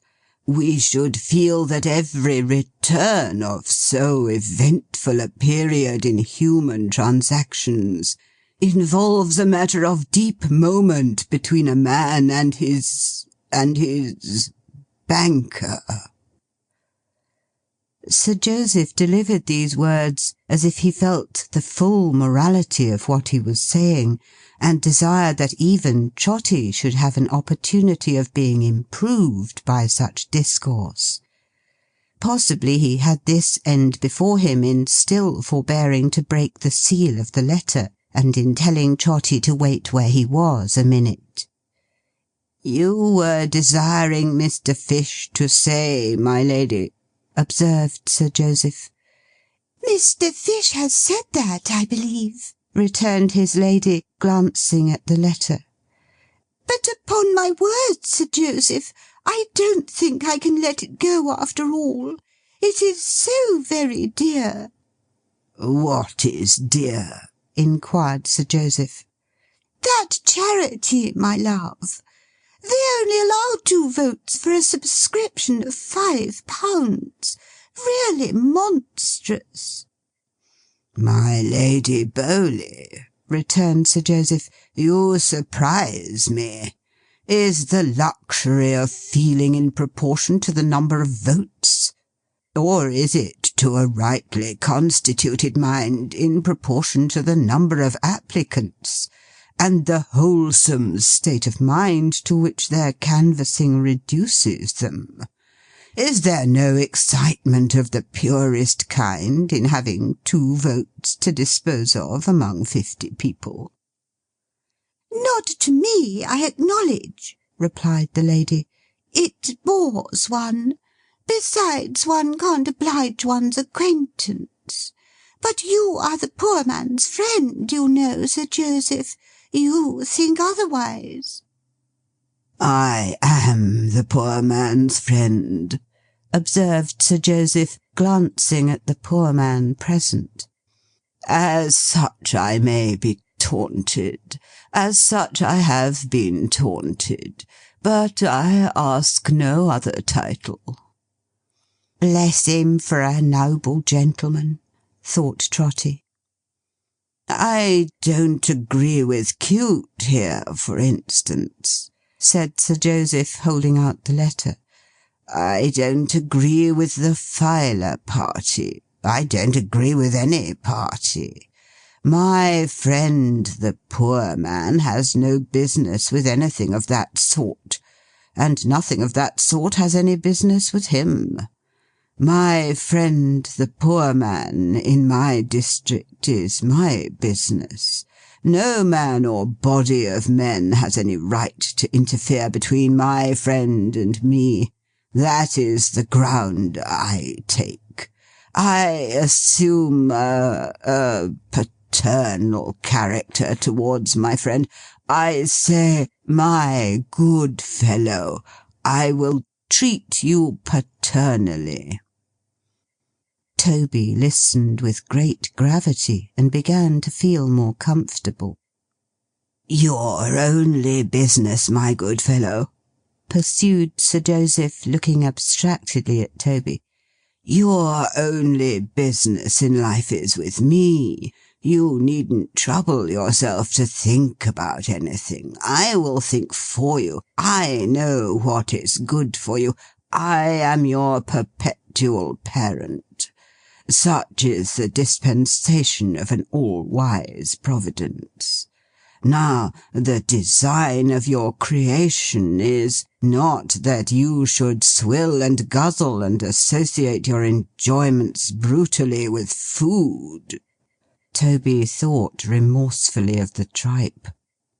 "But that you should feel the dignity of labour. Go forth erect into the cheerful morning air, and stop there.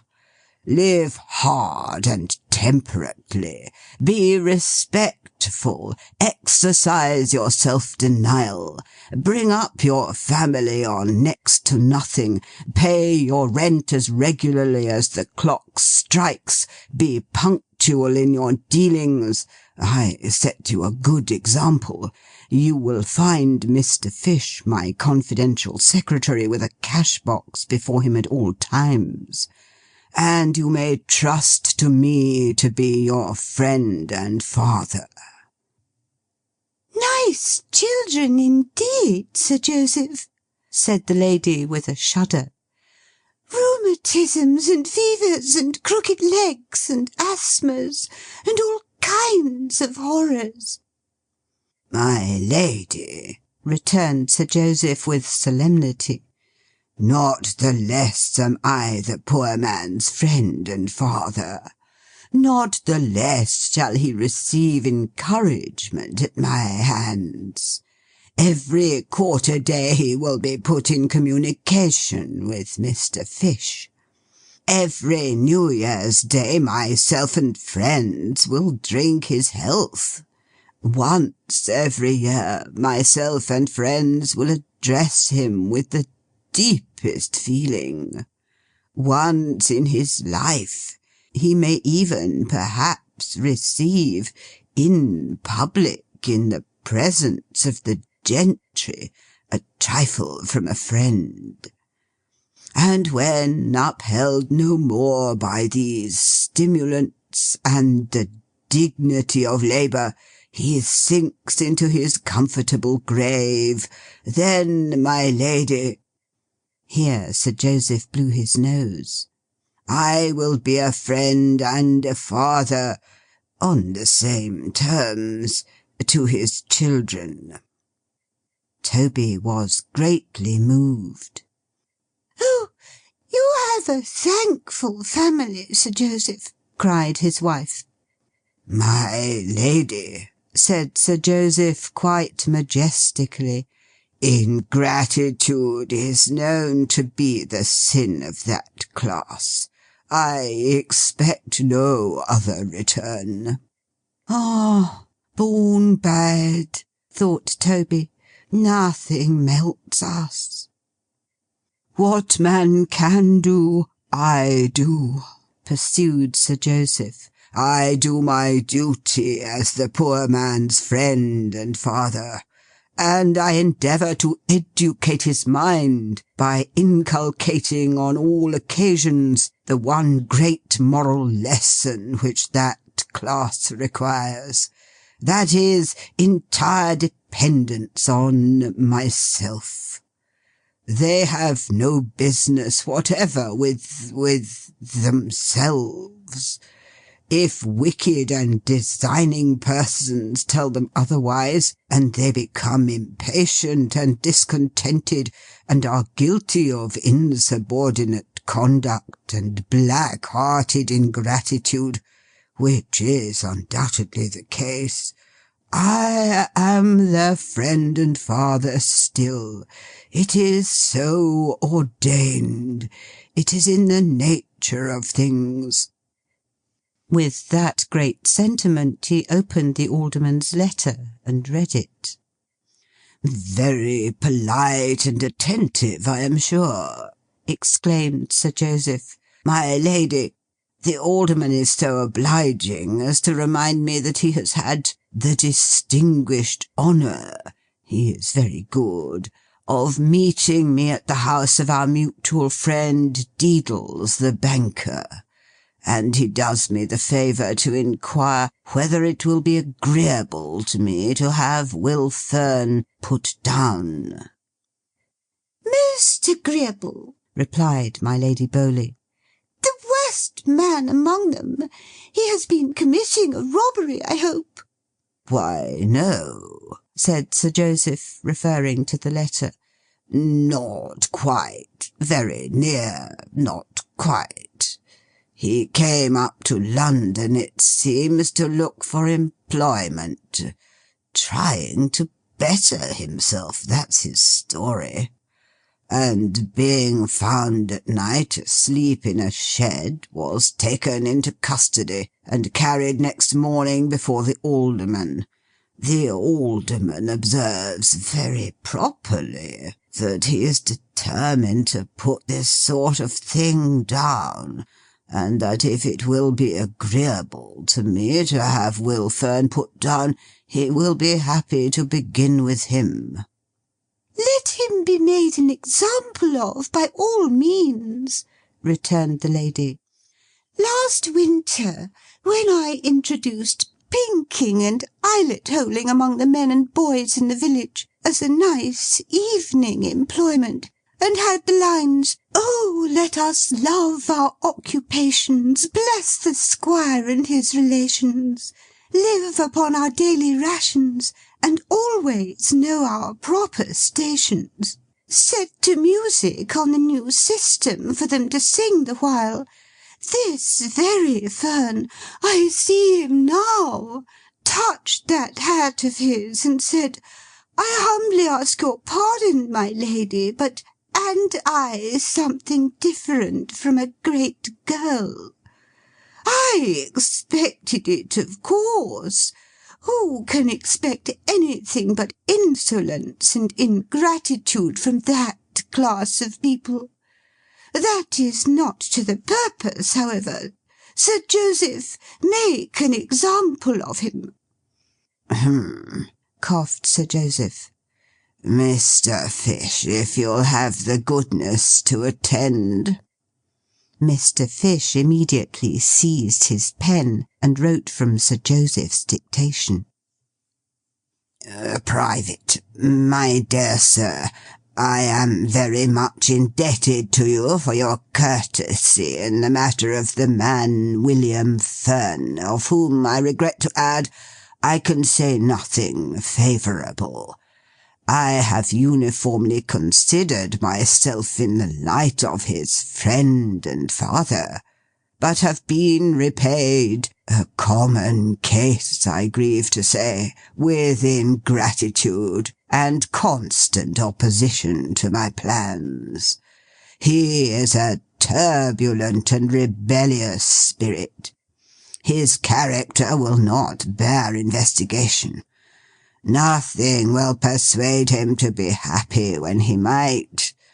Under these circumstances, it appears to me, I own, that when he comes before you again, as you informed me he promised to do to-morrow, pending your inquiries, and I think he may be so far relied upon, his committal for some short term as a vagabond would be a service to society, and would be a salutary example in a country where, for the sake of those who are, through good and evil report, the friends and fathers of the poor, as well as with a view to that, generally speaking, misguided class themselves, examples are greatly needed.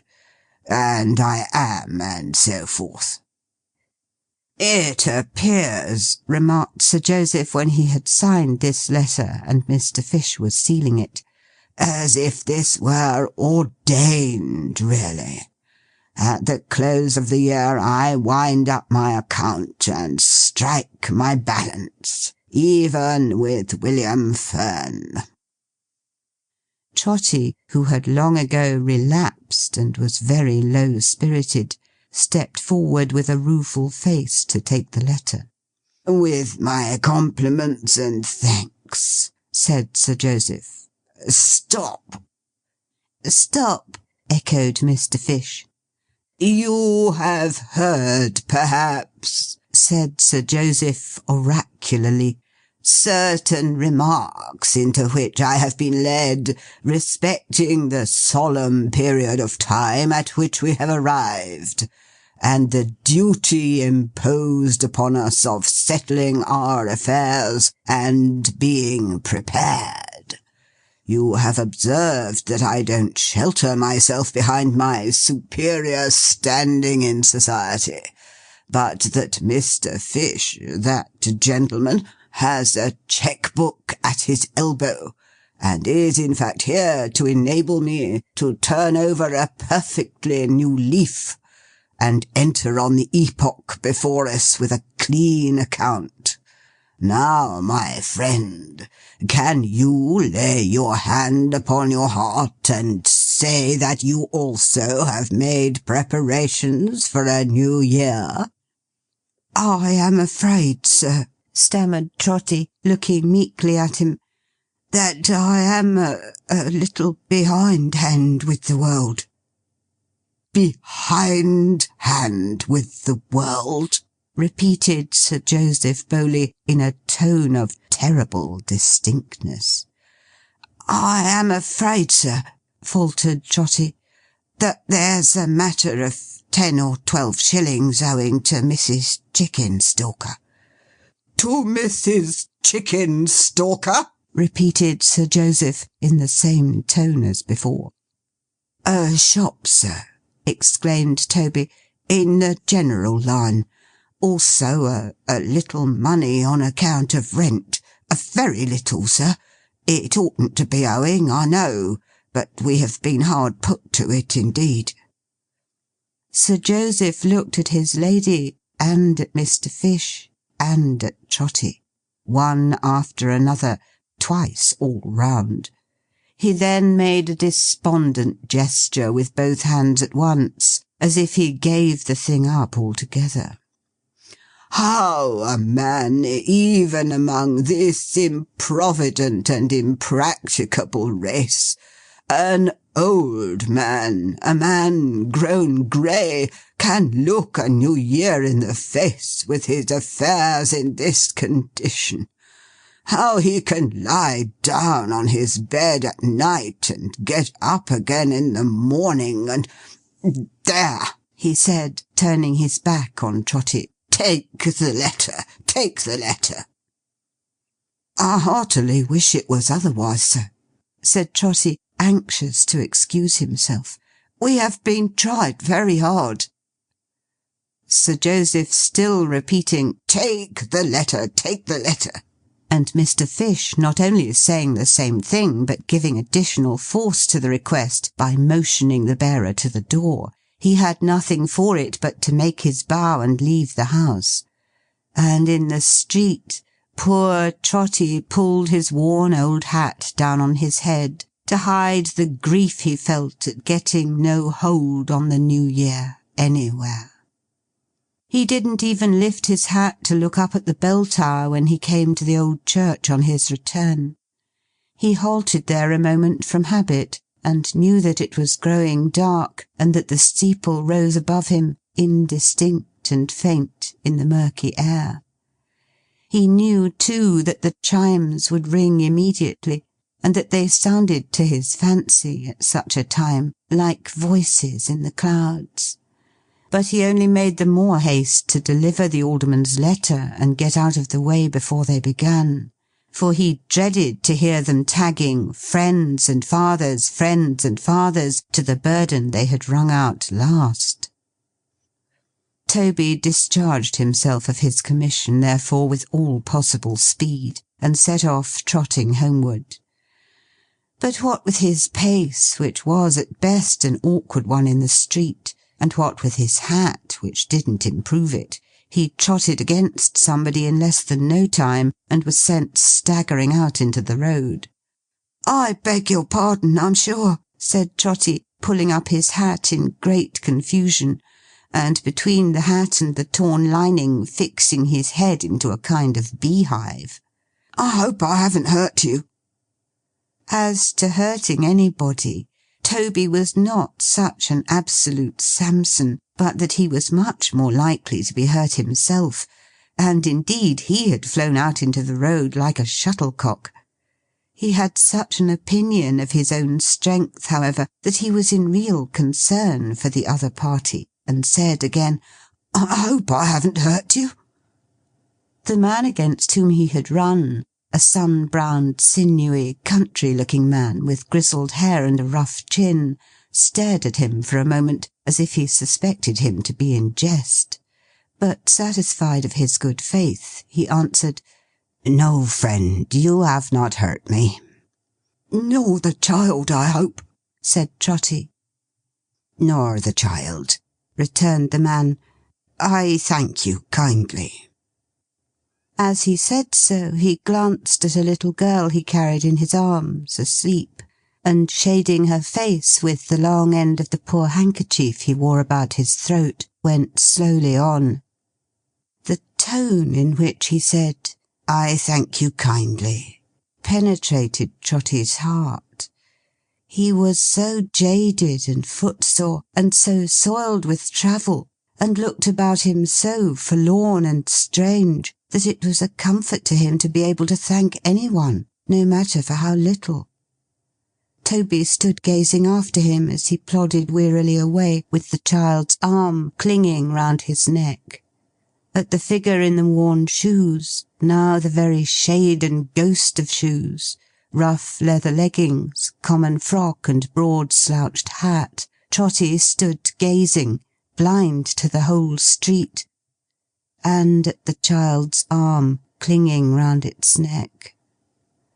Before he merged into the darkness, the traveller stopped, and looking round and seeing Trotty standing there yet, seemed undecided whether to return or go on. After doing first the one and then the other, he came back, and Trotty went half-way to meet him. "You can tell me, perhaps," said the man with a faint smile, "and if you can, I am sure you will, and I'd rather ask you than another, where Alderman Cute lives." "Close at hand," replied Toby. "I'll show you his house with pleasure." "I was to have gone to him elsewhere to-morrow," said the man, accompanying Toby, "but I'm uneasy under suspicion, and want to clear myself, and to be free to go and seek my bread, I don't know where, so maybe he'll forgive my going to his house to-night." "It's impossible," cried Toby with a start, "that your name's Fern." "Eh?" cried the other, turning on him in astonishment. "Fern! Will Fern!" said Trotty. "That's my name," replied the other.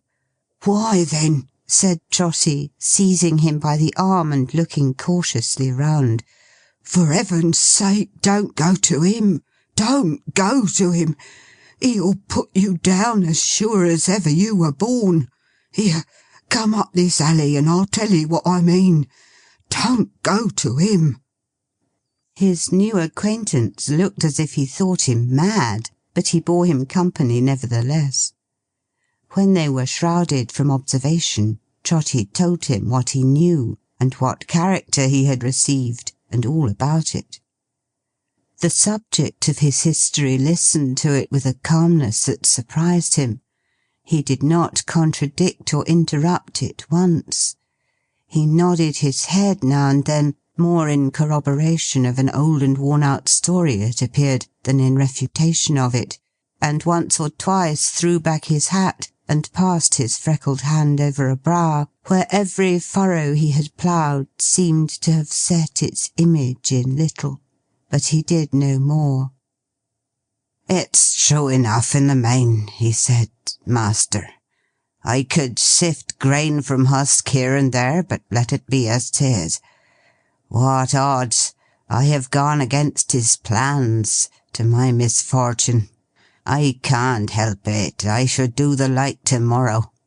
As to character, them gentlefolks will search and pry and have it as free from spot or speckiness afore they'll help us to a dry good word. Well, I hope they don't lose good opinion as easy as we do, or their lives is strict indeed, and hardly worth the keeping. For myself, master, I never took with that hand," holding it before him, "what wasn't my own, and never held it back from work, however hard, or poorly paid. Whoever can deny it, let him chop it off. But when work won't maintain me like a human creetur, when my living is so bad that I am hungry out of doors and in, when I see a whole working life begin that way, go on that way, and end that way, without a chance or change, then I say to the gentlefolks, keep away from me, let my cottage be. My doors is dark enough without your darkening of 'em more. Don't look for me to come up into the park to help the show when there's a birthday, or a fine speech-making, or what not. Act your plays and games without me, and be welcome to 'em and enjoy 'em. We've nought to do with one another. I'm best let alone." Seeing that the child in his arms had opened her eyes and was looking about her in wonder, he checked himself to say a word or two of foolish prattle in her ear, and stand her on the ground beside him. Then, slowly winding one of her long tresses round and round his rough forefinger like a ring, while she hung about his dusty leg, he said to Trotty, "I'm not a cross-grained man by nature, I believe, and easy satisfied, I'm sure. I bear no ill will against none of 'em. I only want to live like one of the Almighty's creeturs. I can't, I don't, and so there's a pit dug between me and them that can and do. There's others like me. You might tell 'em off by hundreds and by thousands sooner than by ones." Trotty knew he spoke the truth in this, and shook his head to signify as much. "I've got a bad name this way," said Fern, "and I'm not likely, I'm afeard, to get a better. 'Tan't lawful to be out of sorts, and I am out of sorts, though God knows I'd sooner bear a cheerful spirit if I could. Well, I don't know as this alderman could hurt me much by sending me to jail, but without a friend to speak a word for me, he might do it, and you see," pointing downward with his finger at the child. "She has a beautiful face," said Trotty. "Why, yes," replied the other in a low voice, as he gently turned it up with both his hands towards his own, and looked upon it steadfastly. "I've thought so many times. I've thought so when my earth was very cold and cupboard very bare. I thought so t'other night when we were taken like two thieves. But they shouldn't try the little face too often, should they, Lilian? That's hardly fair upon a man." He sunk his voice so low, and gazed upon her with an air so stern and strange, that Toby, to divert the current of his thoughts, inquired if his wife were living. "I never had one," he returned, shaking his head. "She's my brother's child, a orphan. 9-year-old, though you'd hardly think it, but she's tired and worn out now. They'd have taken care on her, the Union, 28 mile away from where we live, between 4 walls, as they took care of my old father when he couldn't work no more, though he didn't trouble him long. But I took her instead, and she's lived with me ever since. Her mother had a friend once in London here. We are trying to find her, and to find work too, but it's a large place. Never mind, more room for us to walk about in, Lily." Meeting the child's eyes with a smile which melted Toby more than tears, he shook him by the hand. "I don't so much as know your name," he said, "but I've opened my heart free to you, for I'm thankful to you, with good reason. I'll take your advice and keep clear of this—" "Justice," suggested Toby. "Ah," he said, "if that's the name they give him. This Justice. And tomorrow we'll try whether there's better fortune to be met with somewheres near London. Good night. A Happy New Year." "Stay!" cried Trotty, catching at his hand as he relaxed his grip. "Stay! The New Year can never be happy to me if we part like this. The New Year never can be happy to me if I see the child and you go wandering away you don't know where, without a shelter for your heads. Come home with me. I'm a poor man, living in a poor place, but I can give you lodging for one night and never miss it. Come home with me. Here, I'll take her," cried Trotty, lifting up the child. "A pretty one. I'd carry 20 times her weight and never know I'd got it. Tell me if I go too quick for you. I'm very fast. I always was." Trotty said this, taking about 6 of his trotting paces to one stride of his fatigued companion, and with his thin legs quivering again beneath the load he bore. "Why, she's as light," said Trotty, trotting in his speech as well as in his gait, for he couldn't bear to be thanked, and dreaded a moment's pause. "As light as a feather. Lighter than a peacock's feather, a great deal lighter. Here we are, and here we go. Round this first turning to the right, Uncle Will, and past the pump, and sharp off up the passage to the left, right opposite the public house. Here we are, and here we go. Cross over, Uncle Will, and mind the kidney pieman at the corner. Here we are, and here we go. Down the mews here, Uncle Will, and stop at the black door, with T. Veck, ticket porter, wrote upon a board. And here we are, and here we go. And here we are indeed, my precious Meg, surprising you." With which words, Trotty, in a breathless state, set the child down before his daughter in the middle of the floor. The little visitor looked once at Meg, and doubting nothing in that face, but trusting everything she saw there, ran into her arms. "Here we are, and here we go," cried Trotty, running round the room and choking audibly. "Here, Uncle Will, here's a fire, you know. Why don't you come to the fire? Oh, here we are, and here we go. Meg, my precious darling, where's the kettle? Here it is, and here it goes, and it'll boil in no time." Trotty really had picked up the kettle somewhere or other in the course of his wild career, and now put it on the fire, while Meg, seating the child in a warm corner, knelt down on the ground before her, and pulled off her shoes, and dried her wet feet on a cloth. Aye, and she laughed at Trotty too, so pleasantly, so cheerfully, that Trotty could have blessed her where she kneeled, for he had seen that when they entered, she was sitting by the fire in tears. "Why, father," said Meg, "you're crazy to-night, I think.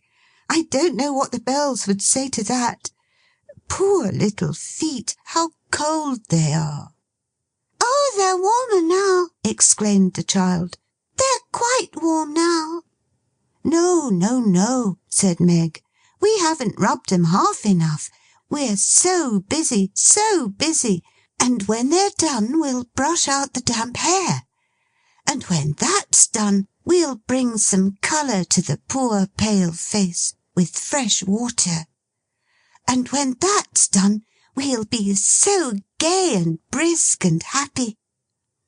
The child, in a burst of sobbing, clasped her round the neck, caressed her fair cheek with its hand, and said, "Oh, Meg! Oh, dear Meg!"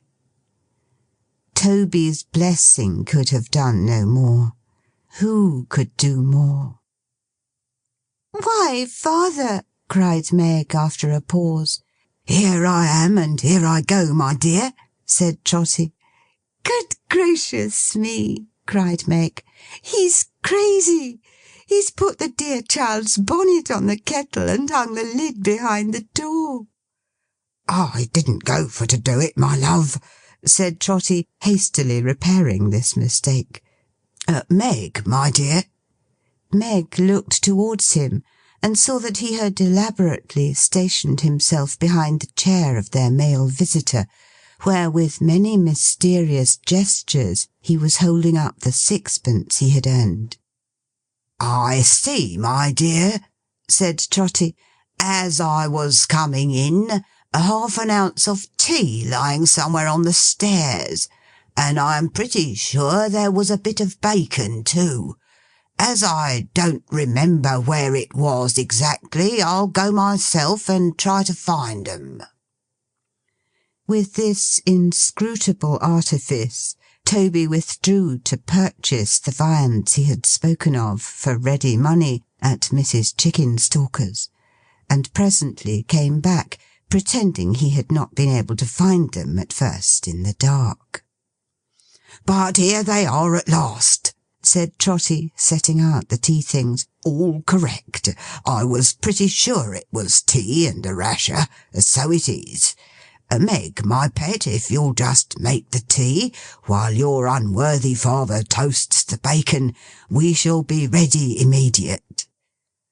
"It is a curious circumstance," said Trotty, proceeding in his cookery with the assistance of the toasting fork, "curious, but well known to my friends, that I never care myself for rashers, nor for tea.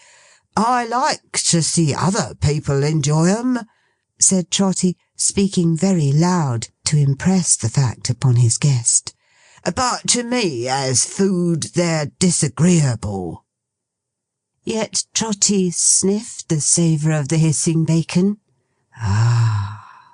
As if he liked it!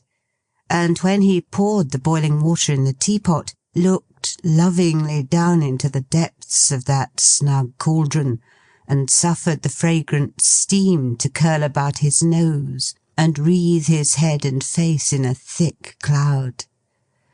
However, for all this, he neither ate nor drank, except at the very beginning, a mere morsel for form's sake, which he appeared to eat with infinite relish, but declared was perfectly uninteresting to him. No, Trotty's occupation was to see Will Fern and Lilian eat and drink, and so was Meg's. And never did spectators at a city dinner or court banquet find such high delight in seeing others feast, although it were a monarch or a pope, as those two did in looking on that night. Meg smiled at Trotty. Trotty laughed at Meg. Meg shook her head and made believe to clap her hands, applauding Trotty. Trotty conveyed in dumb show unintelligible narratives of how and when and where he had found their visitors to Meg, and they were happy, very happy. Although, thought Trotty sorrowfully as he watched Meg's face, that match is broken off, I see. "Now I'll tell you what," said Trotty after tea. "The little one, she sleeps with Meg, I know." "With good Meg!" cried the child, caressing her. "With Meg!" "That's right," said Trotty. "And I shouldn't wonder if she kiss Meg's father, won't she? I'm Meg's father." Mightily delighted Trotty was, when the child went timidly towards him, and having kissed him, fell back upon Meg again. "She's as sensible as Solomon," said Trotty. "Here we come, and here we—" "No, we don't. I don't mean that. What was I saying, Meg, my precious?" Meg looked towards their guest, who leaned upon her chair, and with his face turned from her, fondled the child's head, half hidden in her lap. "To be sure," said Toby. "To be sure, I don't know what I'm rambling on about to-night. My wits are wool-gathering, I think. Wilfern, you come along with me. You're tired to death and broken down for want of rest. You come along with me." The man still played with the child's curls, still leaned upon Meg's chair, still turned away his face. He didn't speak, but in his rough, coarse fingers, clenching and expanding in the fair hair of the child, there was an eloquence that said enough. "Yes, yes," said Trotty, answering unconsciously what he saw expressed in his daughter's face. "Take her with you, Meg. Get her to bed. There. Now, Will, I'll show you where you lie. It's not much of a place, only a loft, but having a loft, I always say, is one of the great conveniences of living in a mews. And till this coach-house and stable gets a better let, we live here cheap. There's plenty of sweet hay up there belonging to a neighbour, and it's as clean as hands, and Meg can make it. Cheer up, don't give way. A new heart for a new year, always." The hand released from the child's hair had fallen trembling into Trotty's hand. So Trotty, talking without intermission, led him out as tenderly and easily as if he had been a child himself. Returning before Meg, he listened for an instant at the door of her little chamber, an adjoining room. The child was murmuring a simple prayer before lying down to sleep, and when she had remembered Meg's name, dearly, dearly, so her words ran, Trotty heard her stop and ask for his. It was some short time before the foolish little old fellow could compose himself to mend the fire and draw his chair to the warm hearth. But when he had done so and had trimmed the light, he took his newspaper from his pocket and began to read, carelessly at first, and skimming up and down the columns, but with an earnest and a sad attention very soon. For this same dreaded paper redirected Trotty's thoughts into the channel they had taken all that day, and which the day's events had so marked out and shaped. His interest in the two wanderers had set him on another course of thinking, and a happier one for the time, but being alone again, and reading of the crimes and violences of the people, he relapsed into his former train. In this mood he came to an account, and it was not the first he had ever read, of a woman who had laid her desperate hands not only on her own life, but on that of her young child. A crime so terrible and so revolting to his soul, dilated with the love of Meg, that he let the journal drop and fell back in his chair, appalled. "Unnatural and cruel!" Toby cried. "Unnatural and cruel! None but people who were bad at heart, born bad, who had no business on the earth, could do such deeds. It's too true, all I've heard to-day. Too just, too full of proof. We're bad." The chimes took up the words so suddenly, burst out so loud and clear and sonorous, that the bells seemed to strike him in his chair. And what was that they said? Toby Veck, waiting for you, Toby. Toby Veck, waiting for you, Toby. Come and see us, come and see us. Drag him to us, drag him to us. Haunt and hunt him, haunt and hunt him. Break his slumbers, break his slumbers. Toby Veck, door open wide, Toby. Toby Veck, door open wide, Toby. Then fiercely back to their impetuous strain again, and ringing in the very bricks and plaster on the walls. Toby listened. Fancy! His remorse for having run away from them that afternoon. No, nothing of the kind. Again, and yet a dozen times again. Haunt and hunt him, drag him to us, deafening the whole town. Meg, said Trotty softly, tapping at her door, do you hear anything? I hear the bells, father. Surely they're very loud tonight. Is she asleep? Said Toby, making an excuse for peeping in. So peacefully and happily. I can't leave her yet, though, father. Look how she holds my hand. Meg, whispered Trotty, listen to the bells. She listened, with her face towards him all the time, but it underwent no change. She didn't understand them. Trotty withdrew, resumed his seat by the fire, and once more listened by himself. He remained here a little time. It was impossible to bear it. Their energy was dreadful. If the tower door is really open, said Toby, hastily laying aside his apron, but never thinking of his hat, what's to hinder me from going up into the steeple and satisfying myself? If it's shut, I don't want any other satisfaction. That's enough. He was pretty certain, as he slipped out quietly into the street, that he should find it shut and locked, for he knew the door well, and had so rarely seen it open that he couldn't reckon above 3 times in all. It was a low arched portal outside the church, in a dark nook behind a column, and had such great iron hinges and such a monstrous lock, that there was more hinge and lock than door.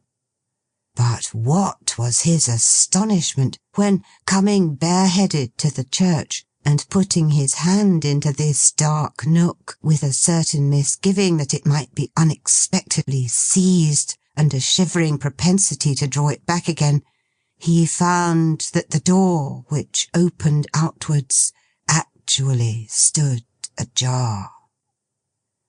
He thought, on the first surprise, of going back, or of getting a light or a companion, but his courage aided him immediately, and he determined to ascend alone. What have I to fear? Said Trotty. It's a church. Besides, the ringers may be there and have forgotten to shut the door.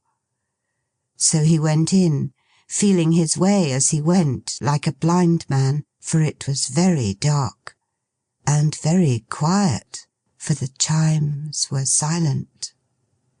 The dust from the street had blown into the recess, and lying there, heaped up, made it so soft and velvet-like to the foot, that there was something startling even in that.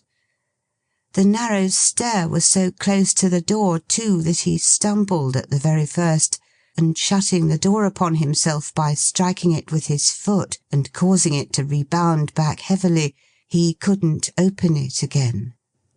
This was another reason, however, for going on. Trotty groped his way, and went on.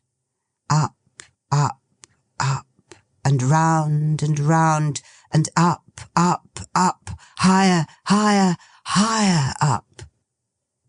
It was a disagreeable staircase for that groping work, so low and narrow that his groping hand was always touching something, and it often felt so like a man or ghostly figure standing up erect and making room for him to pass without discovery, that he would rub the smooth wall upward searching for its face, and downward searching for its feet, while a chill tingling crept all over him. Twice or thrice a door or niche broke the monotonous surface, and then it seemed a gap as wide as the whole church, and he felt on the brink of an abyss, and going to tumble headlong down, until he found the wall again. Still up, up, up, and round, and up, higher, higher, higher up. At length the dull and stifling atmosphere began to freshen. Presently to feel quite windy. Presently it blew so strong that he could hardly keep his legs. But he got to an arched window in the tower, breast high, and holding tight, looked down upon the housetops, on the smoking chimneys, on the blur and blotch of lights, towards the place where Meg was wondering where he was and calling to him perhaps, all kneaded up together in a leaven of mist and darkness. This was the belfry where the ringers came. He had caught hold of one of the frayed ropes which hung down through apertures in the oaken roof. At first he started, thinking it was hair, then trembled at the very thought of waking the deep bell. The bells themselves were higher. Higher, Trotty, in his fascination, or in working out the spell upon him, groped his way. By ladders now, and toilsomely, for it was steep and not too certain holding for the feet. Up, up, up, and climb and clamber. Up, up, up, higher, higher, higher up.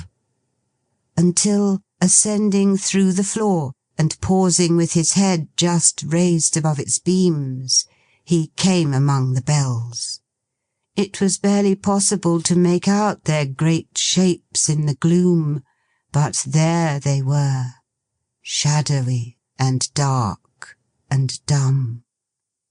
A heavy sense of dread and loneliness fell instantly upon him as he climbed into this airy nest of stone and metal. His head went round and round. He listened, and then raised a wild "Hello! Hello!" was mournfully protracted by the echoes. Giddy, confused, and out of breath, and frightened, Toby looked about him vacantly, and sunk down in a swoon. Black are the brooding clouds, and troubled the deep waters, when the sea of thought, first heaving from a calm, gives up its dead. Monsters, uncouth and wild, arise in premature, imperfect resurrection.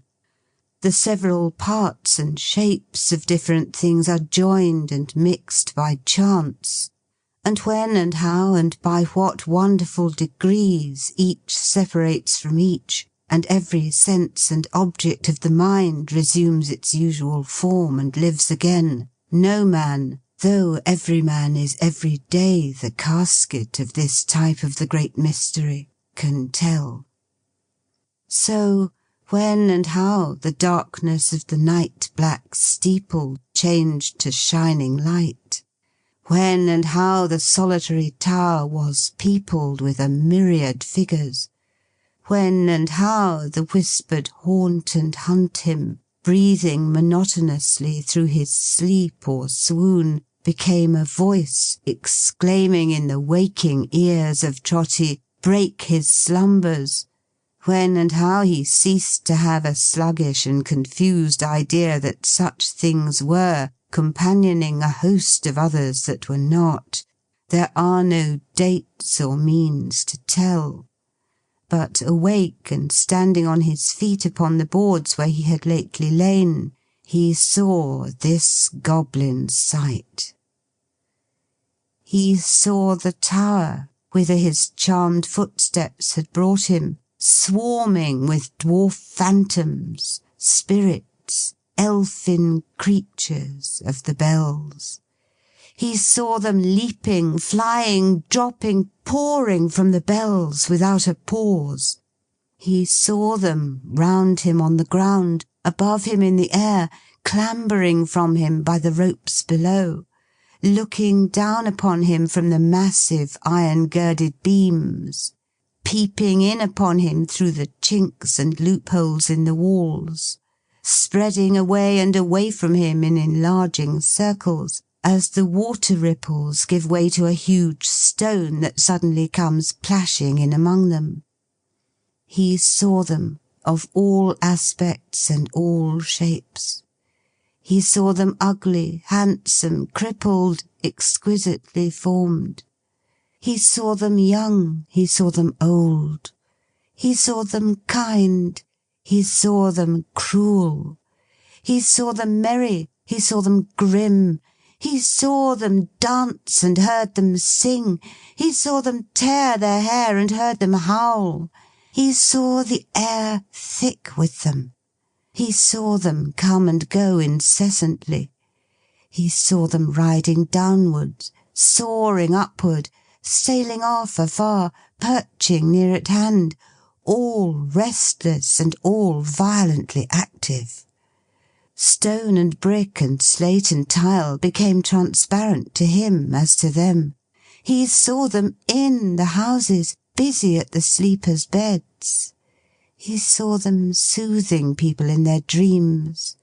He saw them beating them with knotted whips. He saw them yelling in their ears. He saw them playing softest music on their pillows. He saw them cheering some with the songs of birds and the perfume of flowers. He saw them flashing awful faces on the troubled rest of others from enchanted mirrors which they carried in their hands. He saw these creatures, not only among sleeping men, but waking also, active in pursuits irreconcilable with one another, and possessing or assuming natures the most opposite. He saw one buckling on innumerable wings to increase his speed, another loading himself with chains and weights to retard his. He saw some putting the hands of clocks forward, some putting the hands of clocks backward, some endeavouring to stop the clock entirely. He saw them representing here a marriage ceremony, there a funeral, in this chamber an election, in that a ball. He saw everywhere restless and untiring motion. Bewildered by the host of shifting and extraordinary figures, as well as by the uproar of the bells, which all this while were ringing, Trotty clung to a wooden pillar for support, and turned his white face here and there in mute and stunned astonishment. As he gazed, the chimes stopped. Instantaneous change. The whole swarm fainted. Their forms collapsed. Their speed deserted them. They sought to fly, but in the act of falling, died and melted into air. No fresh supplies succeeded them. One straggler leapt down pretty briskly from the surface of the great bell, and alighted on his feet, but he was dead and gone before he could turn round. Some few of the late company who had gambolled in the tower remained there, spinning over and over a little longer, but these became at every turn more faint and few and feeble, and soon went the way of the rest. The last of all was one small hunchback, who had got into an echoing corner, where he twirled and floated by himself a long time, showing such perseverance that at last he dwindled to a leg and even to a foot, before he finally retired. But he vanished in the end, and then the tower was silent. Then, and not before, did Trotty see in every bell a bearded figure of the bulk and stature of the bell. Incomprehensibly, a figure and the bell itself. Gigantic, grave, and darkly watchful of him, as he stood rooted to the ground. Mysterious and awful figures, resting on nothing, poised in the night air of the tower, with their draped and hooded heads merged in the dim roof, motionless and shadowy. shadowy and dark, although he saw them by some light belonging to themselves. None else was there, each with its muffled hand upon its goblin mouth. He could not plunge down wildly through the opening in the floor, for all power of motion had deserted him. Otherwise he would have done so, aye, would have thrown himself head foremost from the steeple-top, rather than have seen them watching him, with eyes that would have waked and watched, although the pupils had been taken out. Again, the dread and terror of the lonely place, and of the wild and fearful night that reigned there, touched him like a spectral hand. His distance from all help, the long, dark, winding, ghost-beleaguered way that lay between him and the earth on which men lived, his being high, high, high up there, where it had made him dizzy to see the birds fly in the day, cut off from all good people, who at such an hour were safe at home and sleeping in their beds. All this struck coldly through him, not as a reflection, but a bodily sensation. Meantime, his eyes and thoughts and fears were fixed upon the watchful figures, which, rendered unlike any figures of this world by the deep gloom and shade enwrapping and enfolding them, as well as by their looks and forms and supernatural hovering above the floor, were nevertheless as plainly to be seen as were the stalwart oaken frames, cross-pieces, bars, and beams set up there to support the bells. These hemmed them in a very forest of hewn timber, from the entanglements, intricacies, and depths of which, as from among the boughs of a dead wood blighted for their phantom use, they kept their darksome and unwinking watch. A blast of air, how cold and shrill, came moaning through the tower.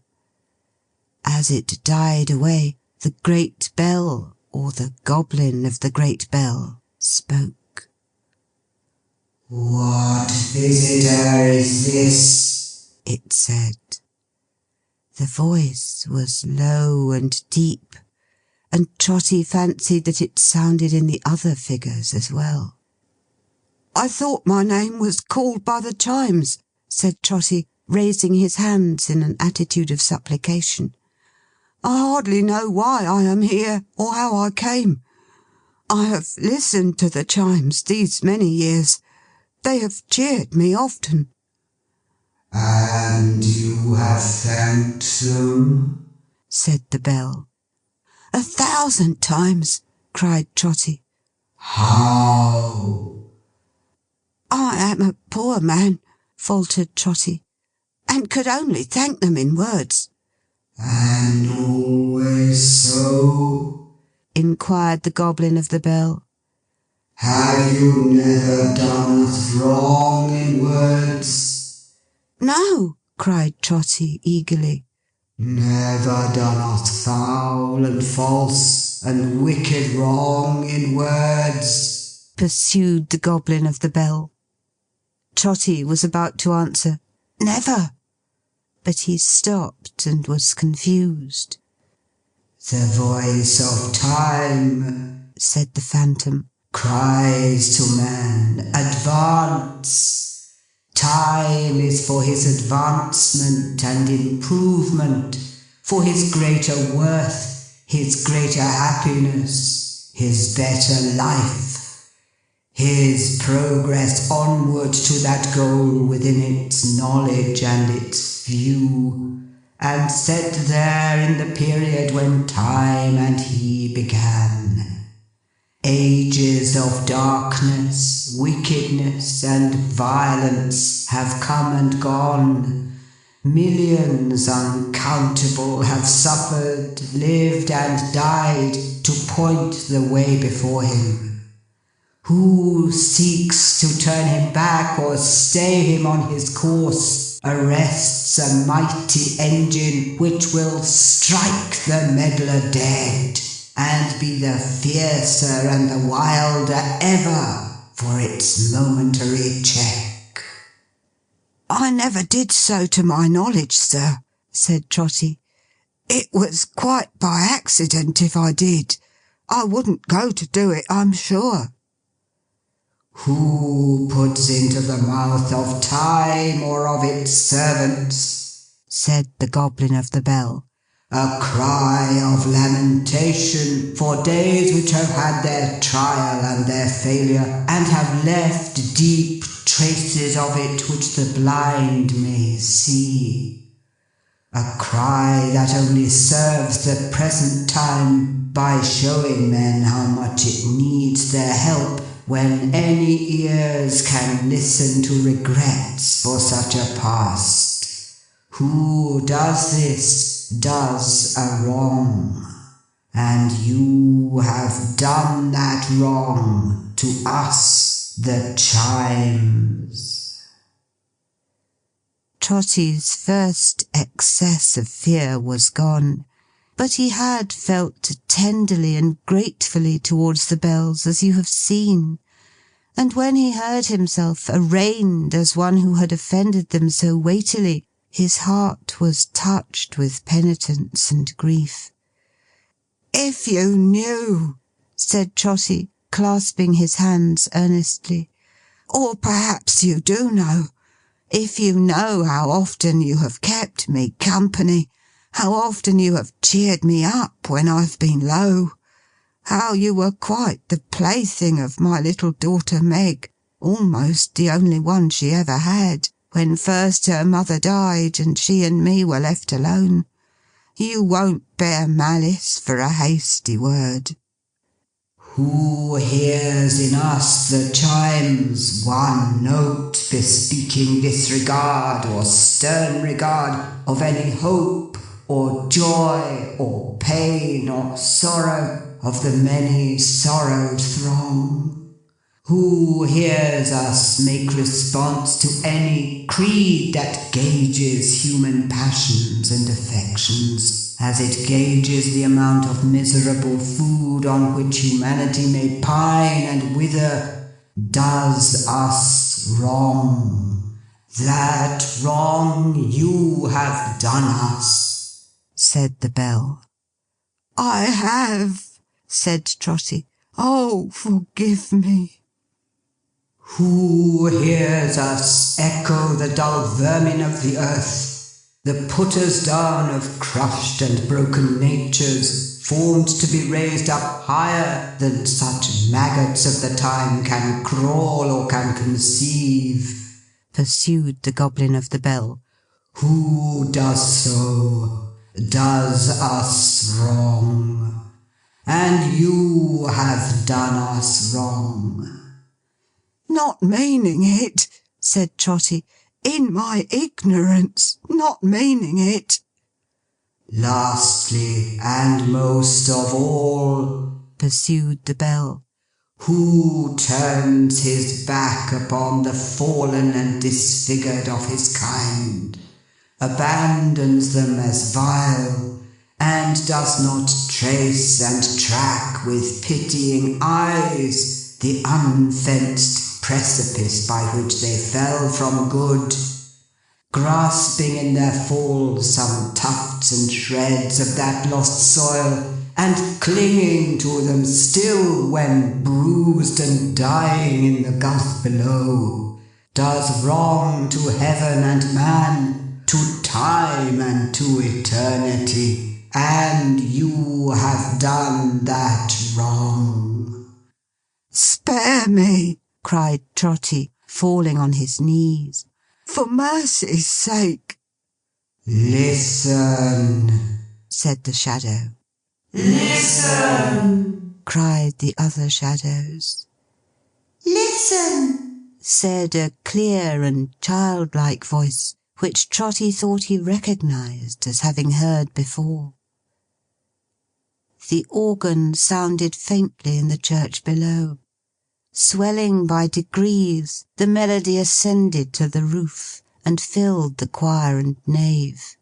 Expanding more and more, it rose up, up, up, up, higher, higher, higher up, awakening agitated hearts within the burly piles of oak, the hollow bells, the iron-bound doors, the stairs of solid stone, until the tower walls were insufficient to contain it, and it soared into the sky.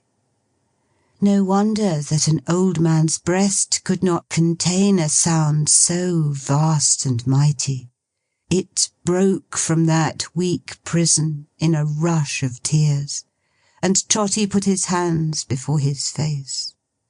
"Listen," said the shadow. "Listen," said the other shadows. Listen, said the child's voice. A solemn strain of blended voices rose into the tower. It was a very low and mournful strain, a dirge. And as he listened, Trotty heard his child among the singers. "She is dead!" exclaimed the old man. "Meg is dead! Her spirit calls to me. I hear it." "The spirit of your child bewails the dead and mingles with the dead.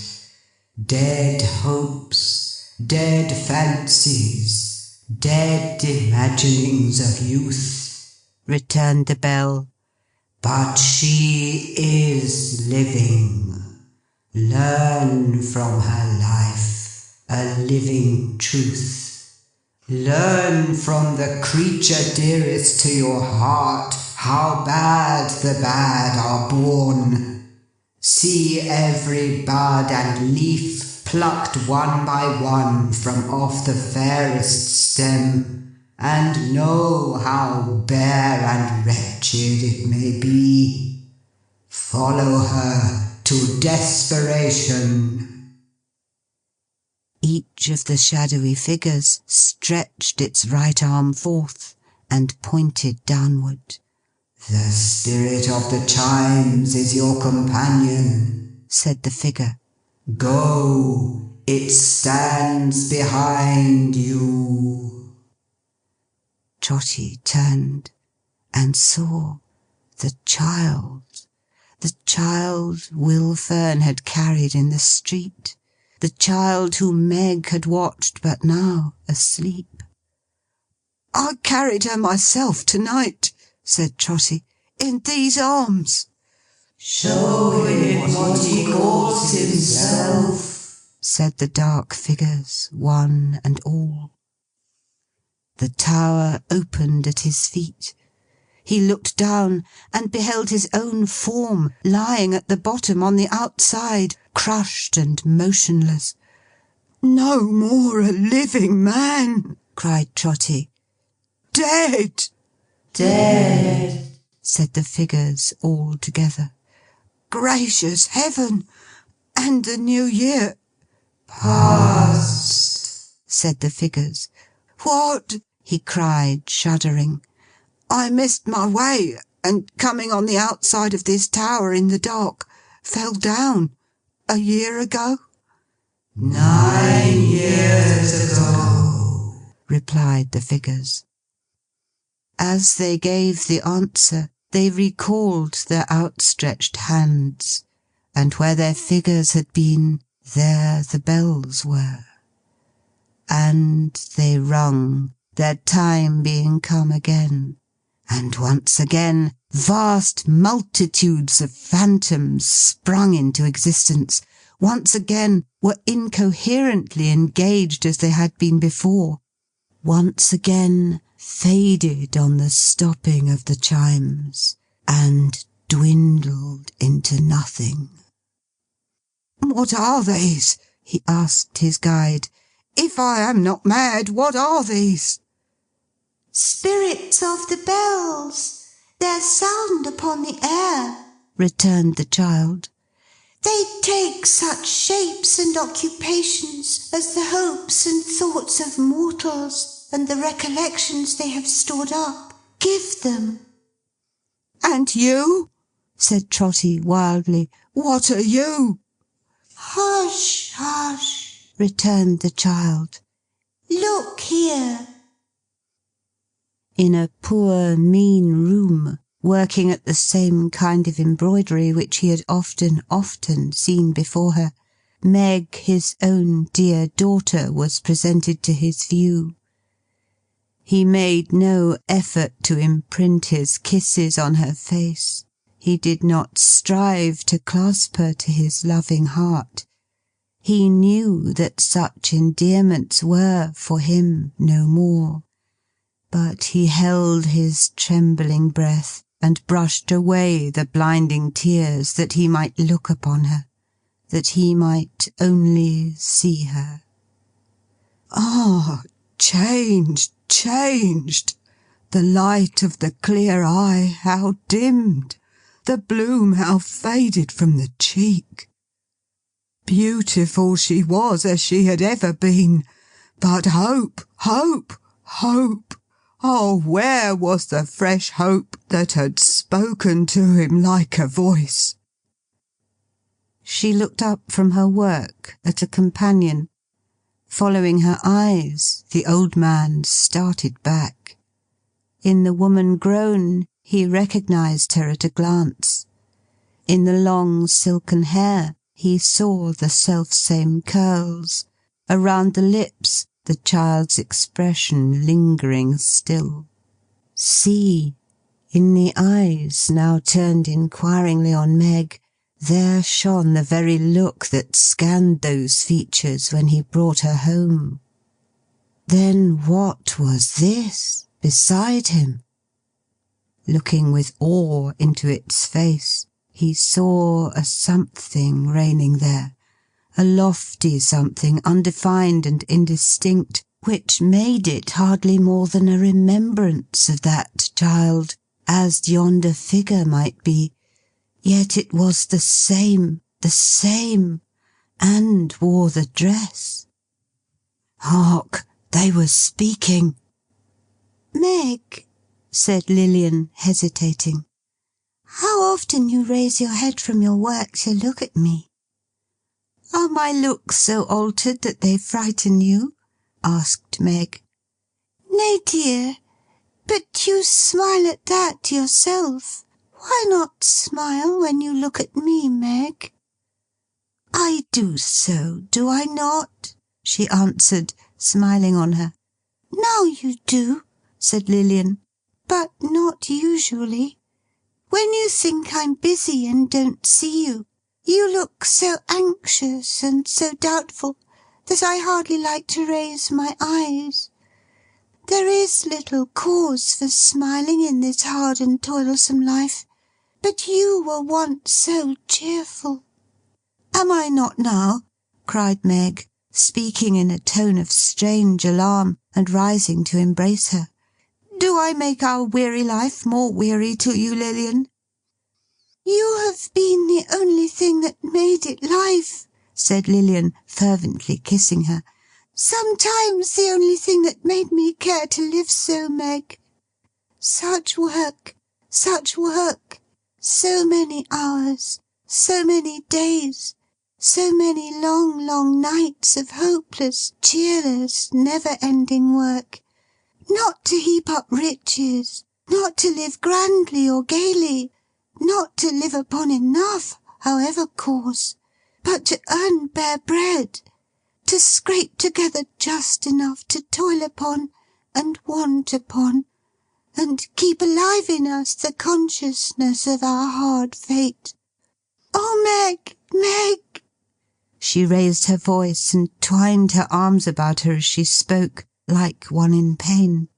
"How can the cruel world go round and bear to look upon such lives?" "Lily," said Meg, soothing her, and putting back her hair from her wet face. "Why, Lily, you, so pretty and so young—" "Oh, Meg!" she interrupted, holding her at arm's length and looking in her face imploringly. "The worst of all, the worst of all! Strike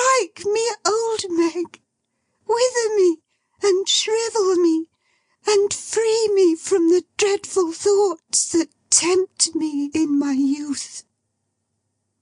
Trotty turned to look upon his guide, but the spirit of the child had taken flight, was gone. Neither did he himself remain in the same place, for Sir Joseph Bowley, friend and father of the poor, held a great festivity at Bowley Hall in honour of the natal day of Lady Bowley, and as Lady Bowley had been born on New Year's Day, which the local newspapers considered an especial pointing of the finger of Providence to number 1 as Lady Bowley's destined figure in creation, it was on a New Year's Day that this festivity took place. Bowley Hall was full of visitors. The red-faced gentleman was there, Mr. Filer was there, the great Alderman Cute was there. Alderman Cute had a sympathetic feeling with great people, and had considerably improved his acquaintance with Sir Joseph Bowley on the strength of his attentive letter, indeed had become quite a friend of the family since then, and many guests were there. Trotty's ghost was there, wandering about, poor phantom, drearily, and looking for its guide. There was to be a great dinner in the great hall, at which Sir Joseph Bowley, in his celebrated character of friend and father of the poor, was to make his great speech. Certain plum puddings were to be eaten by his friends and children in another hall first, and at a given signal, friends and children flocking in among their friends and fathers, were to form a family assemblage, with not one manly eye therein unmoistened by emotion. But there was more than this to happen, even more than this. Sir Joseph Bowley, Baronet and Member of Parliament, was to play a match at skittles, real skittles, with his tenants. "Which quite reminds me," said Alderman Cute, "of the days of old King Hal. Stout King Hal, bluff King Hal. Ah, fine character." "Very," said Mr. Filer dryly, "for marrying women and murdering 'em. Considerably more than the average number of wives, by the by." "You'll marry the beautiful ladies and not murder 'em, eh?" said Alderman Cute to the heir of Bowley, aged 12. "Sweet boy, we shall have this little gentleman in Parliament now," said the Alderman, holding him by the shoulders and looking as reflective as he could. "Before we know where we are, we shall hear of his successes at the poll, his speeches in the House, his overtures from governments, his brilliant achievements of all kinds. Ah, we shall make our little orations about him in the Common Council, I'll be bound, before we have time to look about us." "Oh, the difference of shoes and stockings," Trotty thought. But his heart yearned towards the child for the love of those same shoeless and stockingless boys, predestined by the Alderman to turn out bad, who might have been the children of poor Meg. "Richard," moaned Trotty, roaming among the company to and fro. "Where is he? I can't find Richard. Where is Richard?" Not likely to be there if still alive. But Trotty's grief and solitude confused him, and he still went wandering among the gallant company, looking for his guide, and saying, "Where is Richard? Show me Richard." He was wandering thus when he encountered Mr. Fish, the confidential secretary, in great agitation. "Bless my heart and soul!" cried Mr. Fish. "Where's Alderman Cute? Has anybody seen the Alderman?" Seen the Alderman? Oh dear! Who could ever help seeing the Alderman? He was so considerate, so affable. He bore so much in mind the natural desires of folks to see him, that if he had a fault, it was the being constantly on view. And wherever the great people were, there, to be sure, attracted by the kindred sympathy between great souls, was Cute. Several voices cried that he was in the circle round Sir Joseph. Mr. Fish made way there, found him, and took him secretly into a window near at hand. Trotty joined them. Not of his own accord. He felt that his steps were led in that direction. "My dear Alderman Cute," said Mr. Fish, "a little more this way. The most dreadful circumstance has occurred. I have this moment received the intelligence. I think it will be best not to acquaint Sir Joseph with it till the day is over. You understand, Sir Joseph, and will give me your opinion. The most frightful and deplorable event." "Fish," returned the Alderman. "Fish, my good fellow, what is the matter? Nothing revolutionary, I hope? No attempted interference with the magistrates?" "Deedles the banker," gasped the Secretary. "Deedles, brothers, who was to have been here to-day, high in office in the Goldsmiths' Company." "Not stopped!" exclaimed the Alderman. "It can't be!" "Shot himself." "Good God!" "Put a double-barrelled pistol to his mouth in his own counting-house," said Mr. Fish, "and blew his brains out. No motive, princely circumstances." "Circumstances!" exclaimed the Alderman. "A man of noble fortune, one of the most respectable of men. Suicide, Mr. Fish, by his own hand!" "This very morning," returned Mr. Fish. "Oh, the brain, the brain!" exclaimed the pious Alderman, lifting up his hands. "Oh, the nerves, the nerves! The mysteries of this machine called man! Oh, the little that unhinges it! Poor creatures that we are! Perhaps a dinner, Mr. Fish. Perhaps the conduct of his son, who I have heard ran very wild, and was in the habit of drawing bills upon him without the least authority. A most respectable man. One of the most respectable men I ever knew. A lamentable instance, Mr. Fish. A public calamity. I shall make a point of wearing the deepest mourning. A most respectable man. But there is One above. We must submit, Mr. Fish. We must submit." What, Alderman? No word of putting down? Remember justice, your high moral boast and pride. Come, Alderman, balance those scales. Throw me into this, the empty one.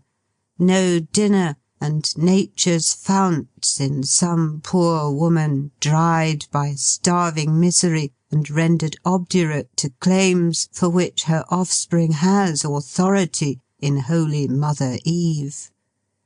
Weigh me the two, you Daniel, going to judgment, when your day shall come.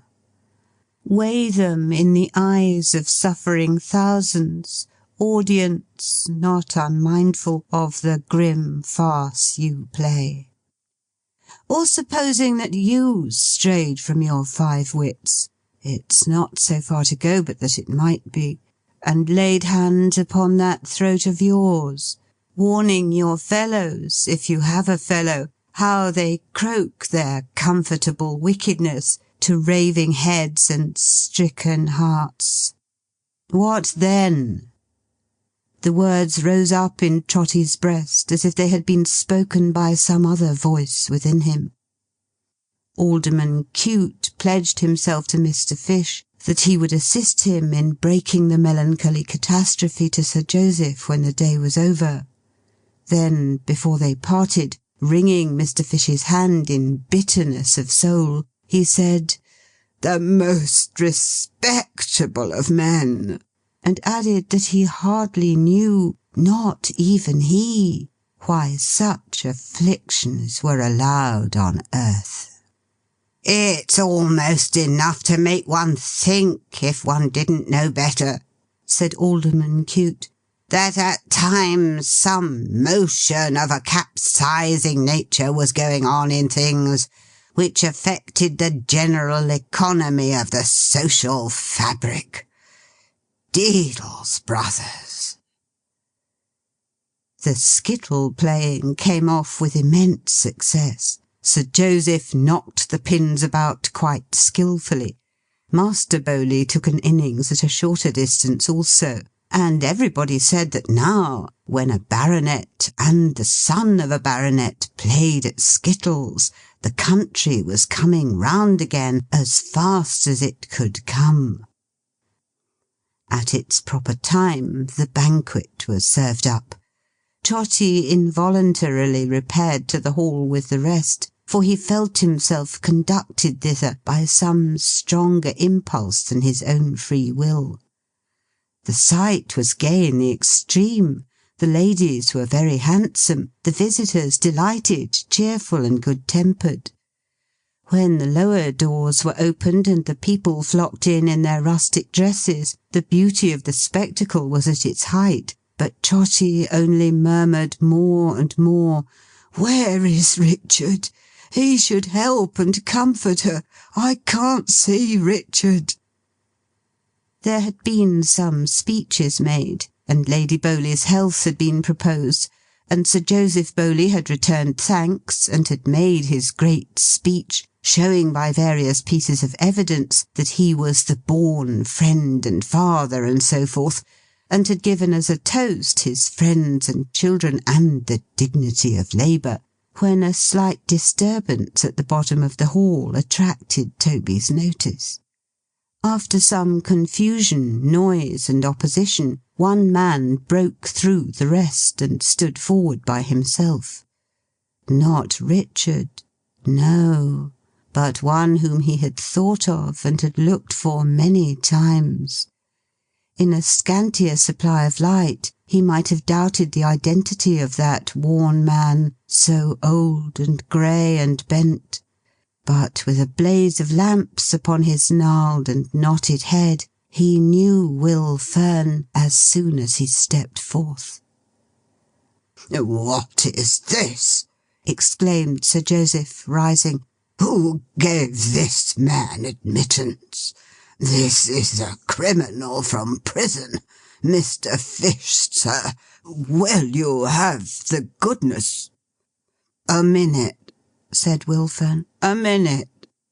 My lady, you was born on this day along with a new year. Get me a minute's leave to speak." She made some intercession for him. Sir Joseph took his seat again with native dignity. The ragged visitor, for he was miserably dressed, looked round upon the company, and made his homage to them with a humble bow. "Gentlefolks," he said, "you've drunk the labourer. Look at me." "Just come from jail," said Mr. Fish. "Just come from jail," said Will. "And neither for the first time, nor the second, nor the third, nor yet the fourth." Mr. Filer was heard to remark testily that 4 times was over the average, and he ought to be ashamed of himself. "Gentlefolks," repeated Will Fern, "look at me. You see I'm at the worst, beyond all hurt or harm, beyond your help. For the time when your kind words or kind actions could have done me good," he struck his hand upon his breast and shook his head, "is gone with the scent of last year's beans or clover on the air. let me say a word for these," pointing to the labouring people in the hall, "and when you're met together, hear the real truth spoke out for once." "There's not a man here," said the host, "who would have him for a spokesman." "Like enough, Sir Joseph, I believe it. Not the less true, perhaps, is what I say. Perhaps that's a proof on it. Gentlefolks, I've lived many a year in this place. You may see the cottage from the sunk fence over yonder. I've seen the ladies draw it in their books 100 times. It looks well in a picture, I've heard say. But there ain't weather in pictures, and maybe 'tis fitter for that than for a place to live in. Well, I lived there. How hard, how bitter hard I lived there, I won't say. Any day in the year and every day you can judge for your own selves." He spoke as he had spoken on the night when Trotty found him in the street. His voice was deeper and more husky, and had a trembling in it now and then. But he never raised it passionately, and seldom lifted it above the firm, stern level of the homely facts he stated. "'Tis harder than you think for, gentlefolks, to grow up decent, commonly decent, in such a place. That I growed up a man and not a brute says something for me, as I was then. As I am now, there's nothing that can be said for me or done for me. I'm past it. "I am glad this man has entered," observed Sir Joseph, looking round serenely. "Don't disturb him. It appears to be ordained. He is an example, a living example.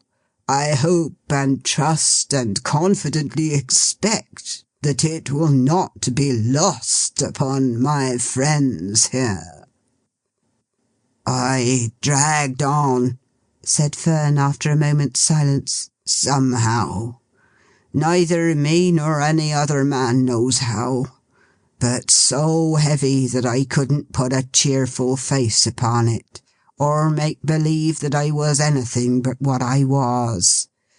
Now, gentlemen, you gentlemen that sits at sessions, when you see a man with discontent writ on his face, you says to one another, 'He's suspicious.'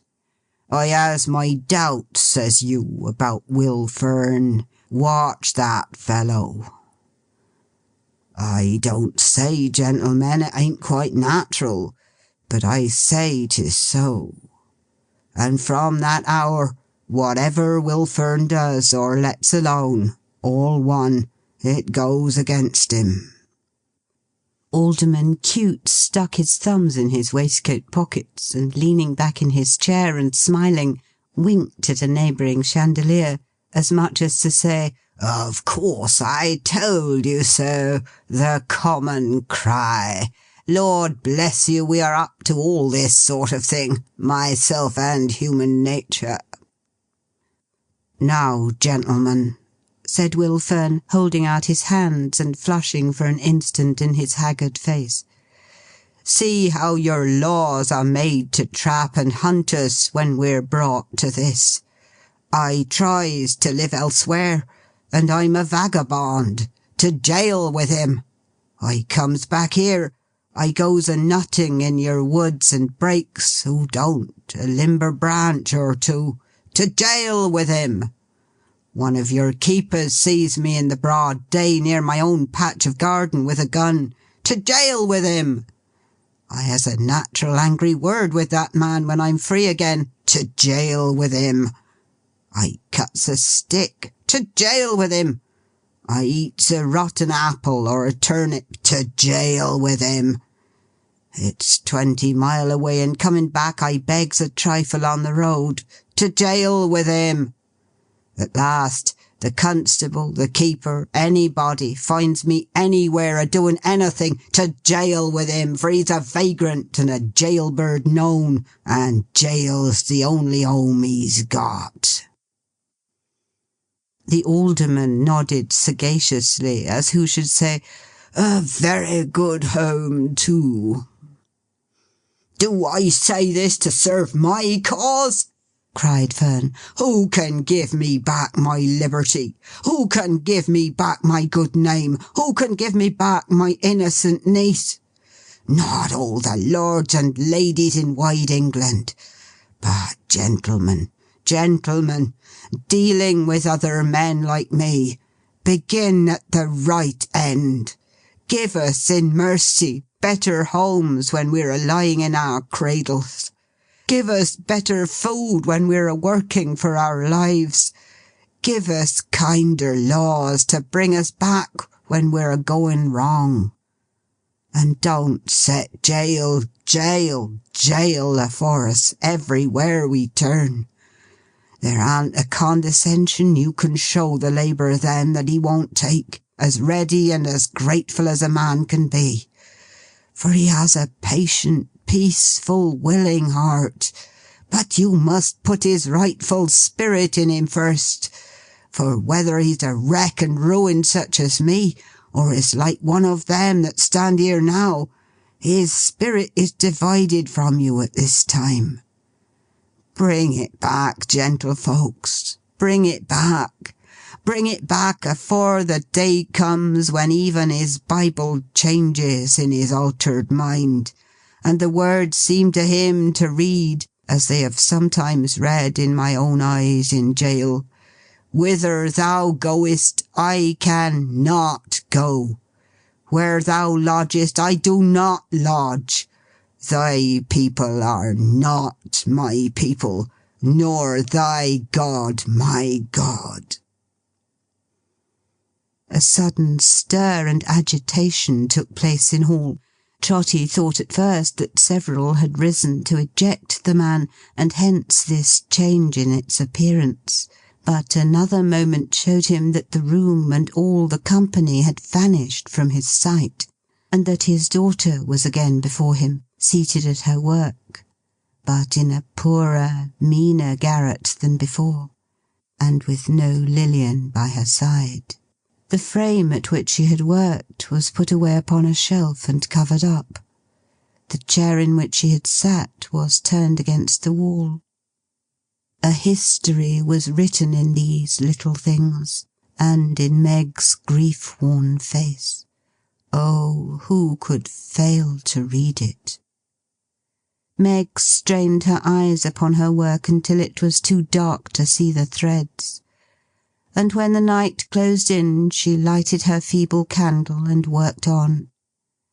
Still her old father was invisible about her, looking down upon her, loving her, how dearly loving her, and talking to her in a tender voice about the old times and the bells, though he knew, poor Trotty, though he knew she could not hear him.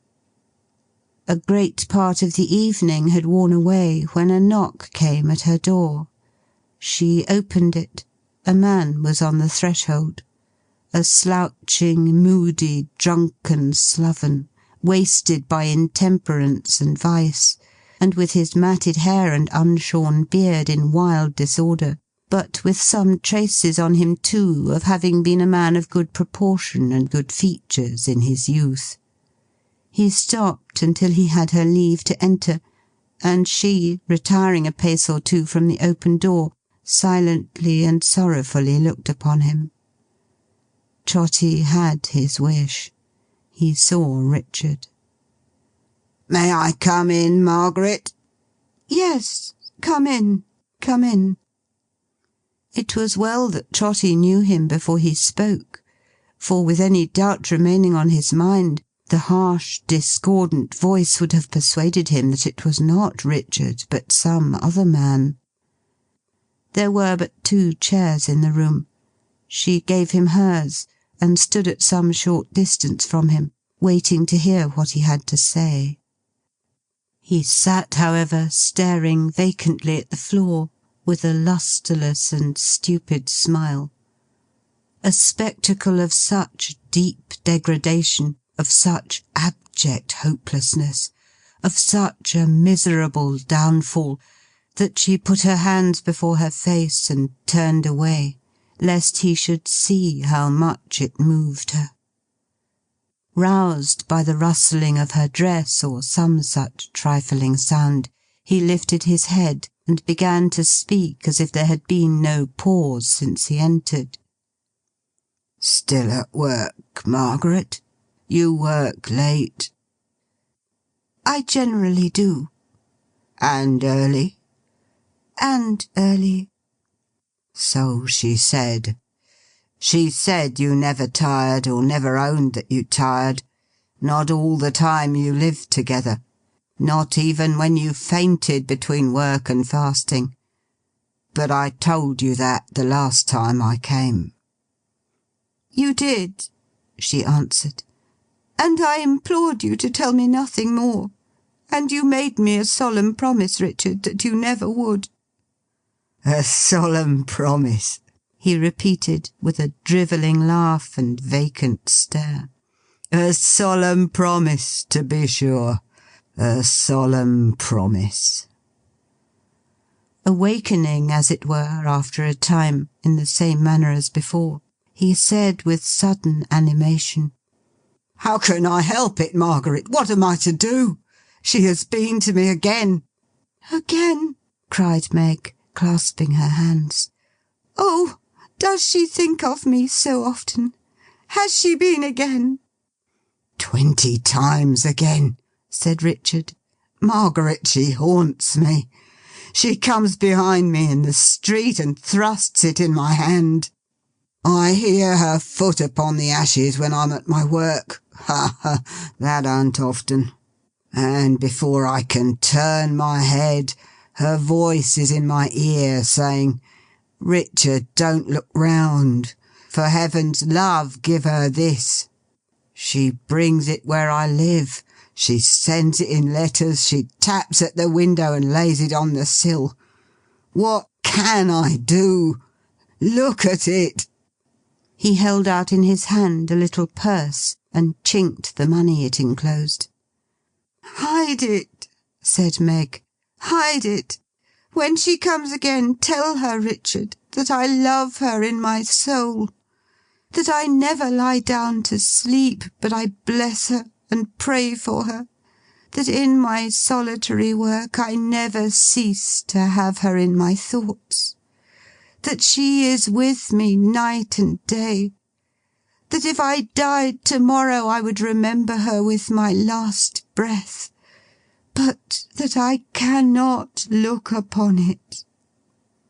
He slowly recalled his hand, and crushing the purse together, said with a kind of drowsy thoughtfulness, "I told her so.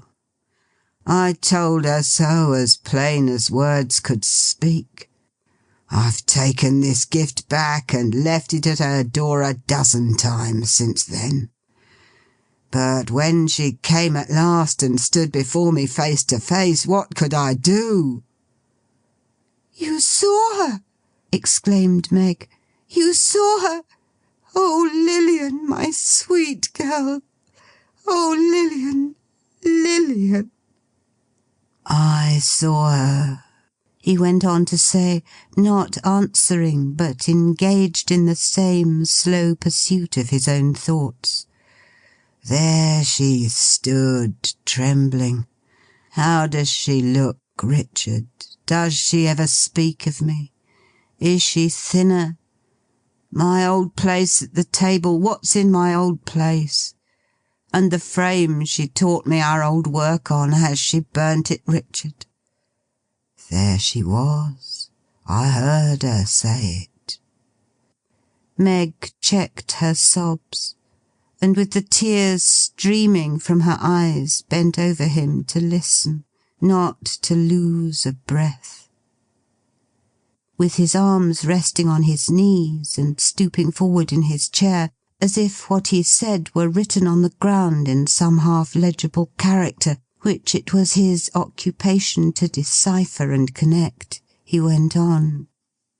"Richard, I have fallen very low, and you may guess how much I have suffered in having this sent back, when I can bear to bring it in my hand to you.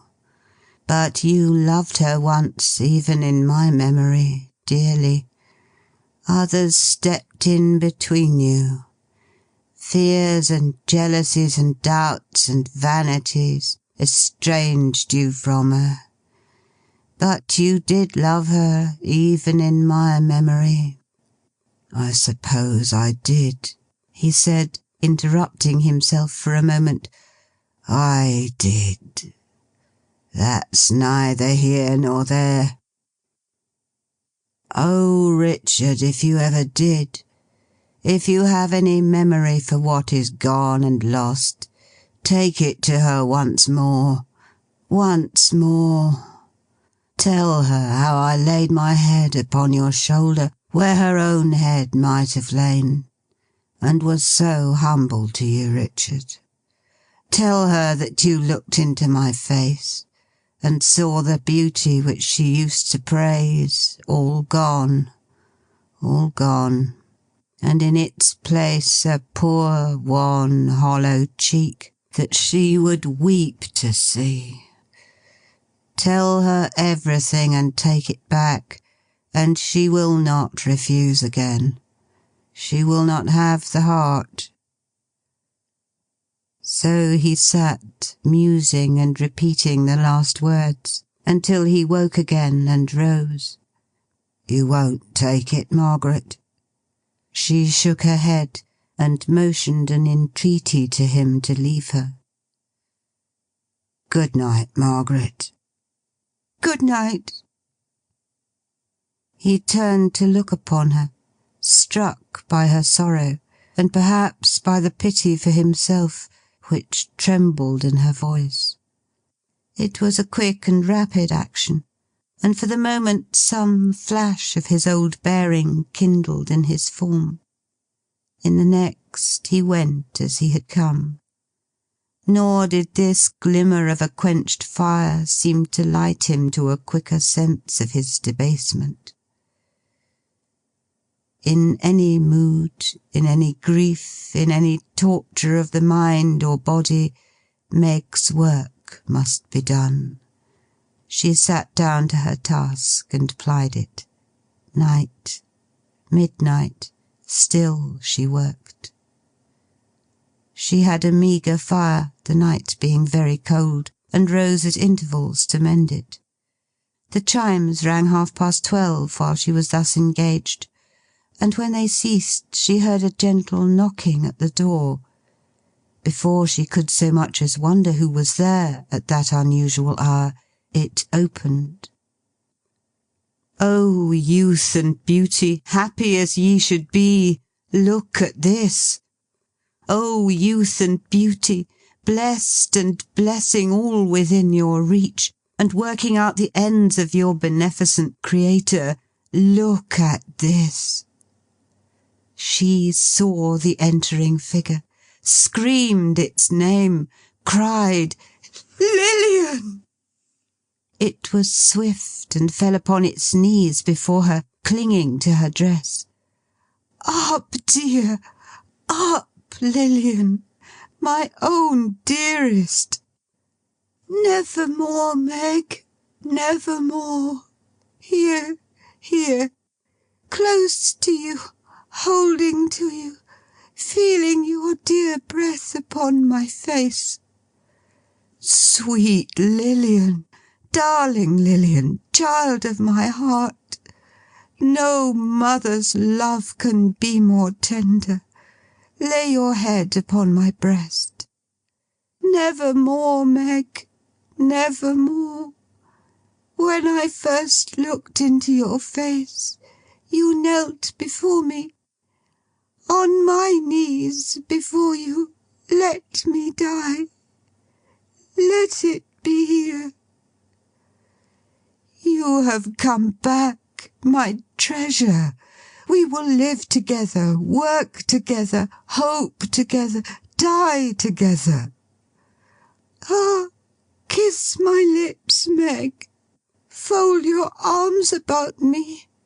Press me to your bosom. Look kindly on me, but don't raise me. Let it be here. Let me see the last of your dear face upon my knees.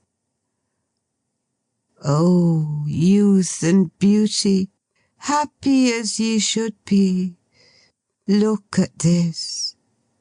O youth and beauty, working out the ends of your beneficent Creator, look at this. Forgive me, Meg, so dear, so dear. Forgive me. I know you do. I see you do. But say so, Meg. She said so, with her lips on Lilian's cheek, and with her arms twined round, she knew it now, a broken heart. His blessing on you, dearest love. Kiss me once more. He suffered her to sit beside his feet and dry them with her hair. Oh, Meg, what mercy and compassion! As she died, the spirit of the child, returning innocent and radiant, touched the old man with its hand and beckoned him away. Some new remembrance of the ghostly figures in the bells, some faint impression of the ringing of the chimes, some giddy consciousness of having seen the swarm of phantoms reproduced and reproduced until the recollection of them lost itself in the confusion of their numbers, some hurried knowledge, how conveyed to him he knew not, that more years had passed, and Trotty, with the spirit of the child attending him, stood looking on at mortal company. Fat company, rosy-cheeked company, comfortable company. They were but 2, but they were red enough for 10. They sat before a bright fire, with a small low table between them, and unless the fragrance of hot tea and muffins lingered longer in that room than in most others, the table had seen service very lately. But all the cups and saucers being clean and in their proper places in the corner cupboard, and the brass toasting fork hanging in its usual nook and spreading its 4 idle fingers out as if it wanted to be measured for a glove, there remained no other visible tokens of the meal just finished than such as purred and washed their whiskers in the person of the basking cat, and glistened in the gracious, not to say the greasy, faces of her patrons.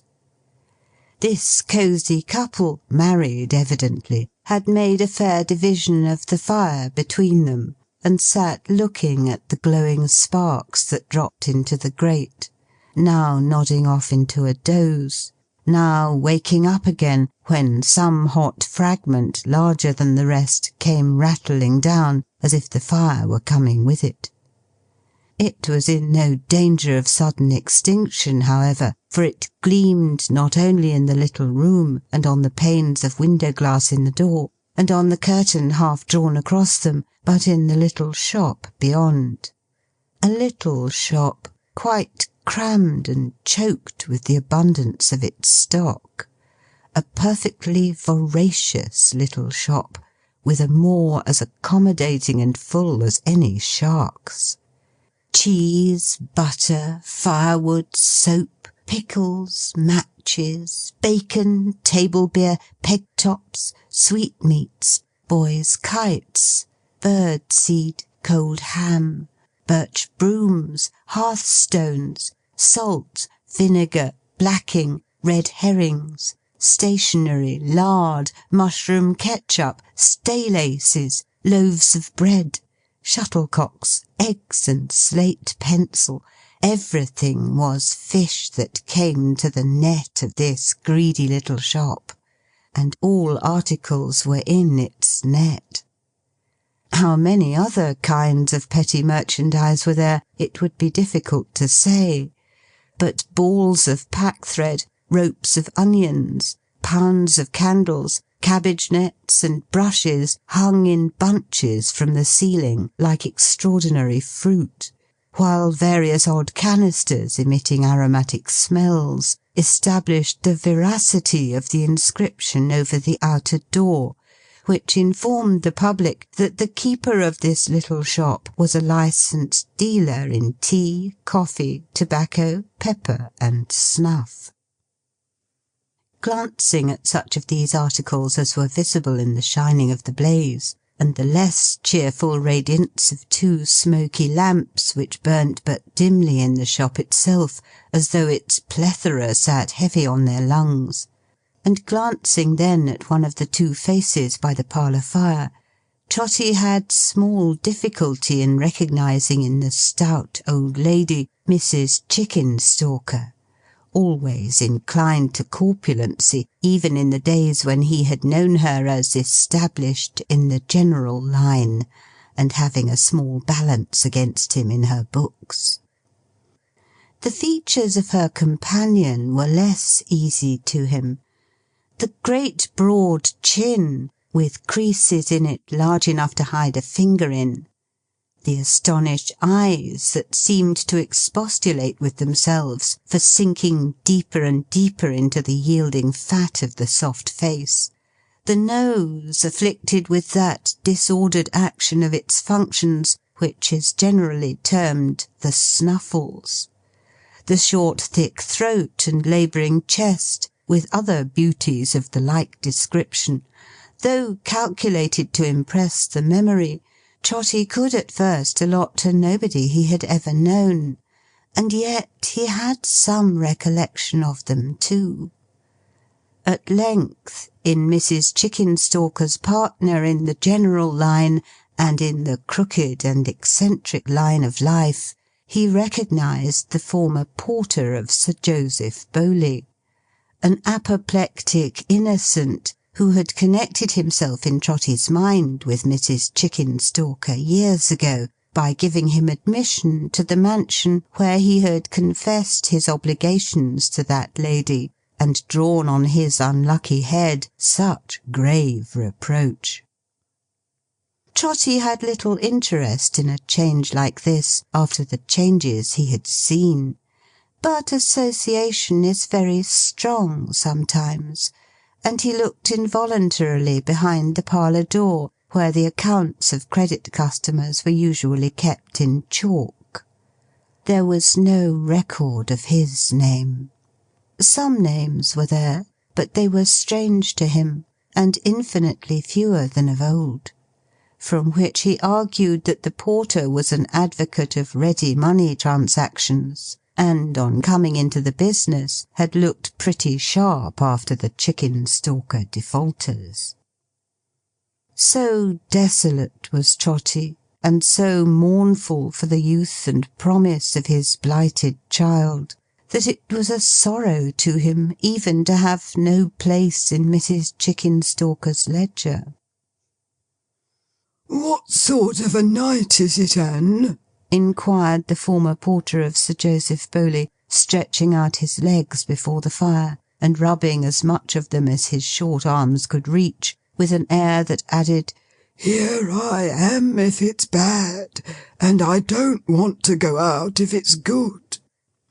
"Blowing and sleeting hard," returned his wife, "and threatening snow. Dark, and very cold."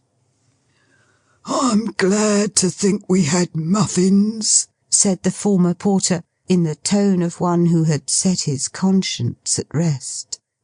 "It's a sort of night that's meant for muffins. Likewise crumpets, also Sally Lunn's."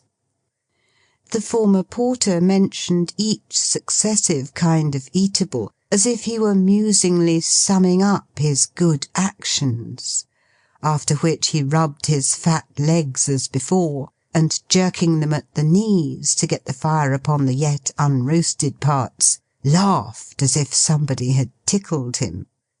"You're in spirits, Tugby, my dear?" observed his wife.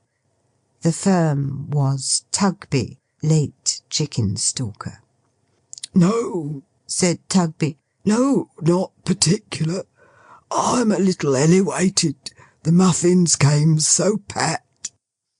With that, he chuckled until he was black in the face, and had so much ado to become any other colour, that his fat legs took the strangest excursions into the air.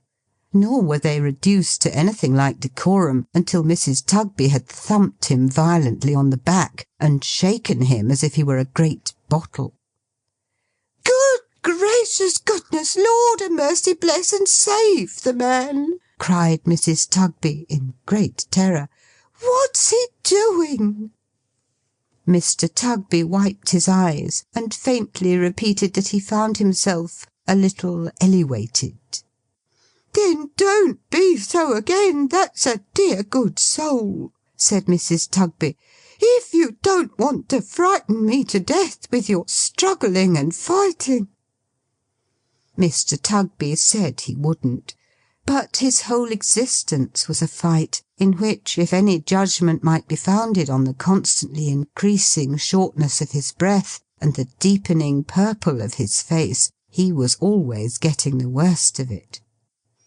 "So it's blowing and sleeting and threatening snow, and it's dark and very cold, is it, my dear?" said Mr. Tugby, looking at the fire, and reverting to the cream and marrow of his temporary elevation. "Hard weather indeed," returned his wife, shaking her head.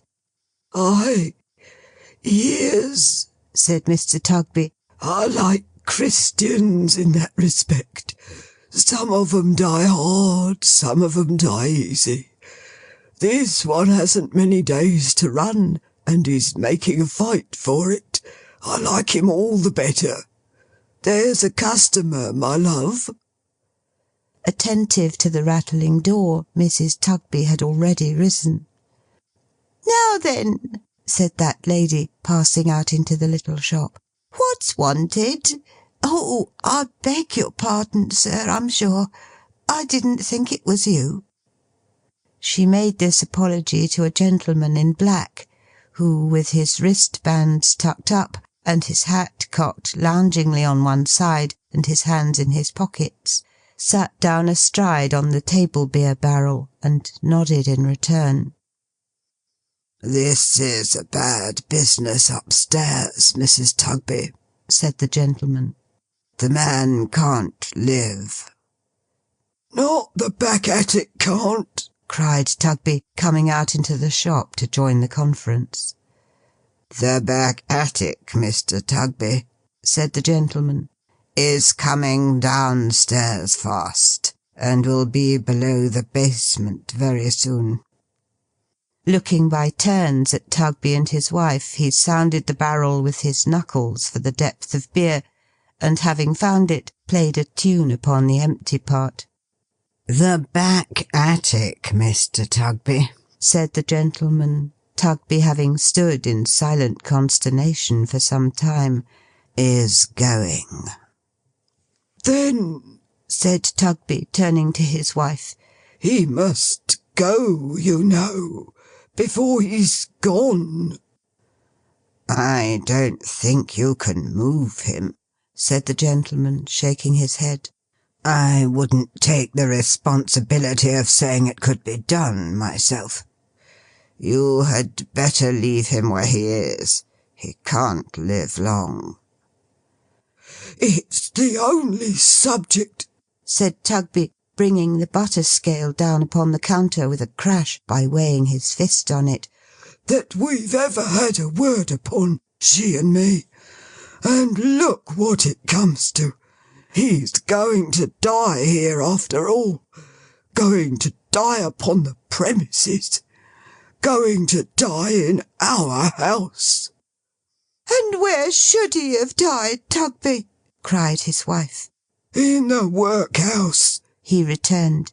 "What are workhouses made for?" "Not for that," said Mrs. Tugby with great energy. "Not for that. Neither did I marry you for that. Don't think it, Tugby. I won't have it. I won't allow it. I'd be separated first and never see your face again. When my widow's name stood over that door, as it did for many years, this house being known as Mrs. Chickenstalker's far and wide, and never known but to its honest credit and its good report, when my widow's name stood over that door, Tugby, I knew him as a handsome, steady, manly, independent youth. I knew her as the sweetest looking, sweetest tempered girl eyes ever saw. I knew her father. Poor old creetur, he fell down from the steeple walking in his sleep and killed himself, for the simplest, hardest working, childest-hearted man that ever drew the breath of life. And when I turn them out of house and home, may angels turn me out of heaven, as they would, and serve me right." Her old face, which had been a plump and dimpled one before the changes which had come to pass, seemed to shine out of her as she said these words, and when she dried her eyes and shook her head and her handkerchief at Tugby with an expression of firmness which it was quite clear was not to be easily resisted, Trotty said, "Bless her! Bless her!" Then he listened with a panting heart for what should follow, knowing nothing yet but that they spoke of Meg. If Tugby had been a little elevated in the parlour, he more than balanced that account by being not a little depressed in the shop, where he now stood staring at his wife without attempting a reply, secretly conveying, however, either in a fit of abstraction or as a precautionary measure, all the money from the till into his own pockets as he looked at her. The gentleman upon the table-beer cask, who appeared to be some authorised medical attendant upon the poor, was far too well accustomed, evidently, to little differences of opinion between man and wife, to interpose any remark in this instance. He sat softly whistling, and turning little drops of beer out of the tap upon the ground, until there was a perfect calm, when he raised his head and said to Mrs. Tugby, late Chickenstalker, "There's something interesting about the woman even now. How did she come to marry him?" "Why, that," said Mrs. Tugby, taking a seat near him, "is not the least cruel part of her story, sir. You see, they kept company, she and Richard, many years ago. When they were a young and beautiful couple, everything was settled, and they were to have been married on a New Year's Day. But somehow Richard got it into his head, through what the gentleman told him, that he might do better, and that he'd soon repent it, and that she wasn't good enough for him, and that a young man of spirit had no business to be married. And the gentleman frightened her, and made her melancholy and timid of his deserting her, and of her children coming to the gallows, and of its being wicked to be man and wife, and a good deal more of it. And in short, they lingered and lingered, and their trust in one another was broken, and so at last was the match. But the fault was his. She would have married him, sir, joyfully. I've seen her heart swell many times afterwards, when he passed her in a proud and careless way. And never did a woman grieve more truly for a man than she for Richard when he first went wrong." "Oh, he went wrong, did he?" said the gentleman, pulling out the vent peg of the table beer, and trying to peep down into the barrel through the hole. "Well, sir, I don't know that he rightly understood himself, you see. I think his mind was troubled by their having broke with one another, and that but for being ashamed before the gentleman, and perhaps for being uncertain too how she might take it, he'd have gone through any suffering or trial to have had Meg's promise and Meg's hand again. That's my belief. He never said so, more's the pity. He took to drinking, idling, bad companions, all the fine resources that were to be so much better for him than the home he might have had. He lost his looks, his character, his health, his strength, his friends, his work, everything." "He didn't lose everything, Mrs. Tugby," returned the gentleman, "because he gained a wife, and I want to know how he gained her." "I'm coming to it, sir, in a moment. This went on for years and years. He sinking lower and lower, she enduring, poor thing, miseries enough to wear her life away. At last he was so cast down and cast out, that no one would employ or notice him, and doors were shut upon him, go where he would. Applying from place to place and door to door, and coming for the 100th time to one gentleman who had often and often tried him, he was a good workman to the very end.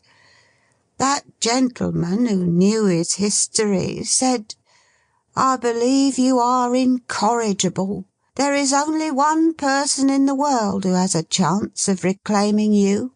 Ask me to trust you no more until she tries to do it.' Something like that, in his anger and vexation." "Ah," said the gentleman. "Well?" "Well, sir, he went to her and kneeled to her, said it was so, said it ever had been so, and made a prayer to her to save him." "And she?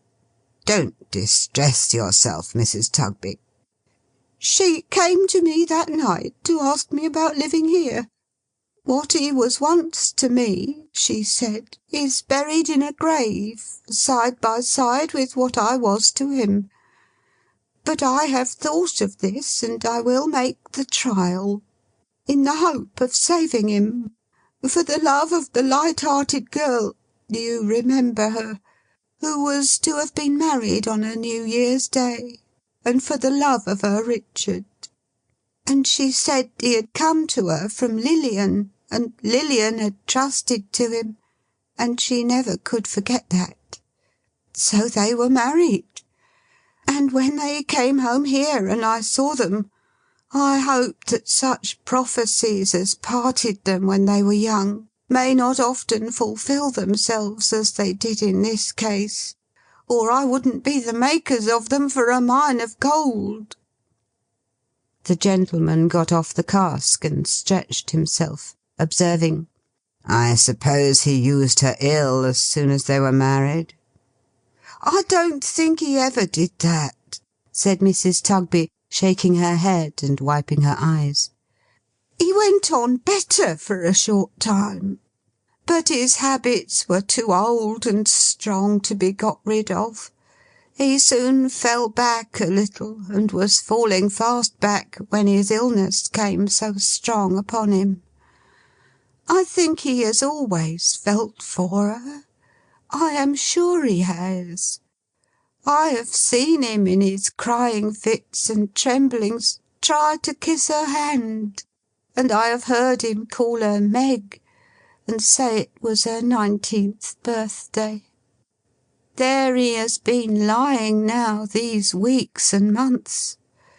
Between him and her baby she has not been able to do her old work, and by not being able to be regular she has lost it, even if she could have done it. How they have lived I hardly know." "I know," muttered Mr. Tugby, looking at the till and round the shop and at his wife, and rolling his head with immense intelligence. "Like fighting cocks?" He was interrupted by a cry, a sound of lamentation from the upper story of the house. The gentleman moved hurriedly to the door. "My friend," he said, looking back, "you needn't discuss whether he shall be removed or not. He has spared you that trouble, I believe." Saying so, he ran upstairs, followed by Mrs. Tugby, while Mr. Tugby panted and grumbled after them at leisure, being rendered more than commonly short-winded by the weight of the till, in which there had been an inconvenient quantity of copper. Trotty, with the child beside him, floated up the staircase like mere air. "Follow her, follow her, follow her," he heard the ghostly voices in the bells repeat their words as he ascended. "Learn it from the creature dearest to your heart." It was over. It was over. And this was she, her father's pride and joy. This haggard, wretched woman, weeping by the bed, if it deserved that name, and pressing to her breast, and hanging down her head upon, an infant. Who can tell how spare, how sickly, and how poor an infant? Who can tell how dear? "Thank God!" cried Trotty, holding up his folded hands. "Oh, God be thanked! She loves her child." The gentleman, not otherwise hard-hearted or indifferent to such scenes than that he saw them every day, and knew that they were figures of no moment in the Filer sums, mere scratches in the working of these calculations, laid his hand upon the heart that beat no more, and listened for the breath, and said, "His pain is over. It's better as it is." Mrs. Tugby tried to comfort her with kindness. Mr. Tugby tried philosophy. "Come, come," he said, with his hands in his pockets. "You mustn't give way, you know. That won't do. You must fight up. What would have become of me if I had given way when I was porter, and we had as many as 6 runaway carriage doubles at our door in one night? But I fell back upon my strength of mind, and didn't open it."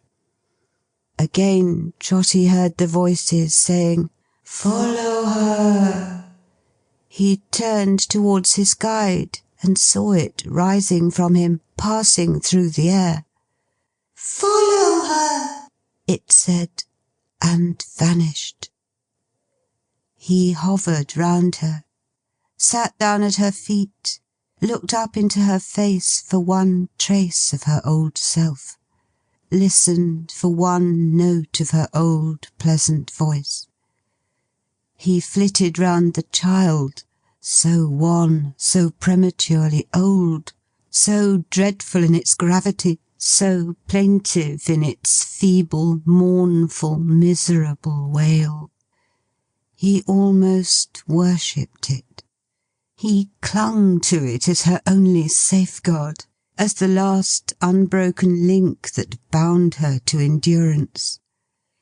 He set his father's hope and trust on the frail baby, watched her every look upon it as she held it in her arms, and cried 1,000 times, "She loves it! God be thanked, she loves it!" He saw the woman tend her in the night, return to her when her grudging husband was asleep and all was still, encourage her, shed tears with her, set nourishment before her. He saw the day come and the night again, the day, the night, the time go by. The house of death relieved of death. The room left to herself and to the child. He heard it moan and cry. He saw it harass her and tire her out, and when she slumbered in exhaustion, drag her back to consciousness, and hold her with its little hands upon the rack. But she was constant to it, gentle with it, patient with it. Patient. Was its loving mother in her inmost heart and soul, and had its being knitted up with hers, as when she carried it unborn. All this time she was in want, languishing away in dire and pining want. With the baby in her arms she wandered here and there in quest of occupation, and with its thin face lying in her lap and looking up in hers, did any work for any wretched sum. A day and night of labour for as many farthings as there were figures on the dial. If she had quarrelled with it, if she had neglected it, if she had looked upon it with a moment's hate, if, in the frenzy of an instant, she had struck it— no, his comfort was, she loved it always. She told no one of her extremity, and wandered abroad in the day, lest she should be questioned by her only friend, for any help she received from her hands occasioned fresh disputes between the good woman and her husband, and it was new bitterness to be the daily cause of strife and discord where she owed so much. She loved it still. She loved it more and more, but a change fell on the aspect of her love one night. She was singing faintly to it in its sleep, and walking to and fro to hush it, when her door was softly opened, and a man looked in. "For the last time," he said. "William Fern!" "For the last time." He listened like a man pursued, and spoke in whispers. "Margaret, my race is nearly run. I couldn't finish it without a parting word with you. Without one grateful word." "What have you done?" she asked, regarding him with terror. He looked at her, but gave no answer. After a short silence, he made a gesture with his hand, as if he set her question by, as if he brushed it aside, and said, "It's long ago, Margaret, now. But that night is as fresh in my memory as ever 'twas. We little thought then," he added, looking round, "that we should ever meet like this. Your child, Margaret. Let me have it in my arms. Let me hold your child." He put his hat upon the floor and took it, and he trembled as he took it, from head to foot. "Is it a girl?" "Yes." He put his hand before its little face. "See how weak I'm grown, Margaret, when I want the courage to look at it. Let her be a moment. I won't hurt her. It's long ago, but— What's her name?" "Margaret," she answered quickly. "I'm glad of that," he said. "I'm glad of that." He seemed to breathe more freely, and after pausing for an instant, took away his hand and looked upon the infant's face, but covered it again immediately. "Margaret," he said, and gave her back the child. "It's Lilian's." "Lilian's?" "I held the same face in my arms when Lilian's mother died and left her." "When Lilian's mother died and left her?" she repeated wildly. "How shrill you speak! Why do you fix your eyes upon me so? Margaret!" She sunk down in a chair and pressed the infant to her breast, and wept over it. Sometimes she released it from her embrace to look anxiously in its face, then strained it to her bosom again. At those times when she gazed upon it, then it was that something fierce and terrible began to mingle with her love. Then it was that her old father quailed. "Follow her," was sounded through the house. "Learn it from the creature dearest to your heart." "Margaret," said Fern, bending over her and kissing her upon the brow. "I thank you for the last time. Good night. Good-bye. Put your hand in mine and tell me you'll forget me from this hour, and try to think the end of me was here." What have you done? she asked again. "There'll be a fire tonight," he said, removing from her.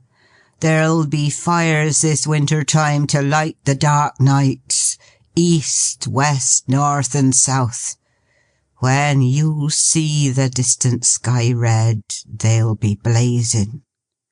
When you see the distant sky red, think of me no more. Or, if you do, remember what a hell was lighted up inside of me, and think you see its flames reflected in the clouds. Good night. Good-bye." She called to him, but he was gone. She sat down stupefied until her infant roused her to a sense of hunger, cold, and darkness. She paced the room with it the livelong night, hushing it and soothing it. She said at intervals, Like Lilian when her mother died and left her.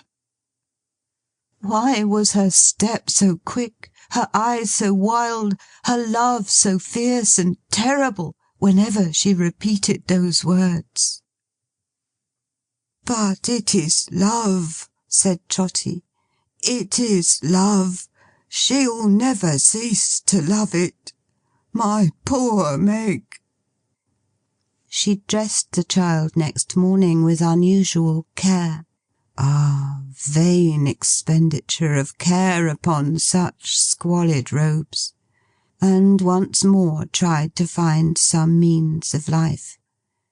It was the last day of the old year. She tried till night, and never broke her fast. She tried in vain. She mingled with an abject crowd who tarried in the snow until it pleased some officer appointed to dispense the public charity, the lawful charity, not that once preached upon a mount, to call them in and question them, and say to this one, "Go to such a place," to that one, "Come next week," to make a football of another wretch, and pass him here and there from hand to hand, from house to house, until he wearied and lay down to die, or started up and robbed, and so became a higher sort of criminal whose claims allowed of no delay. Here, too, she failed. She loved her child, and wished to have it lying on her breast, and that was quite enough. It was night, a bleak, dark, cutting night, when, pressing the child close to her for warmth, she arrived outside the house she called her home. She was so faint and giddy that she saw no one standing in the doorway until she was close upon it, and about to enter. Then she recognised the master of the house, who had so disposed himself, with his person it was not difficult, as to fill up the whole entry. "Oh," he said softly, "you have come back." She looked at the child and shook her head. "Don't you think you have lived here long enough without paying any rent? Don't you think that without any money you've been a pretty constant customer at this shop now?" said Mr. Tugby. She repeated the same mute appeal. "Suppose you try and deal somewhere else," he said. And suppose you provide yourself with another lodging. Come, don't you think you could manage it?' She said in a low voice that it was very late. Tomorrow. "Now I see what you want," said Tugby, "and what you mean. You know there are 2 parties in this house about you, and you delight in setting 'em by the ears. I don't want any quarrels. I'm speaking softly to avoid a quarrel. But if you don't go away, I'll speak out loud, and you shall cause words high enough to please you, but you shan't come in. That I am determined." She put her hair back with her hand, and looked in a sudden manner at the sky, and the dark, lowering distance. "This is the last night of an old year, and I won't carry ill blood and quarrellings and disturbances into a new one to please you nor anybody else," said Tugby, who was quite a retail friend and father. "I wonder you aren't ashamed of yourself to carry such practices into a new year. If you haven't any business in the world but to be always giving way, and always making disturbances between man and wife, you'd be better out of it. Go along with you." "Follow her to desperation." Again the old man heard the voices. Looking up, he saw the figures hovering in the air, and pointing where she went down the dark street. "She loves it!" he exclaimed in agonized entreaty for her. "Chimes, she loves it still!" "Follow her." The shadow swept upon the track she had taken, like a cloud. He joined in the pursuit. He kept close to her. He looked into her face. He saw the same fierce and terrible expression mingling with her love, and kindling in her eyes. He heard her say, "Like Lilian, to be changed like Lilian," and her speed redoubled. Oh, for something to awaken her! For any sight or sound or scent to call up tender recollections in a brain on fire! For any gentle image of the past to rise before her! "I was her father! I was her father!" cried the old man, stretching out his hands to the dark shadows flying on above. "Have mercy on her, and on me! Where does she go? Turn her back! I was her father!" But they only pointed to her as she hurried on, and said, "To desperation. Learn it from the creature dearest to your heart." 100 voices echoed it. The air was made of breath expended in those words.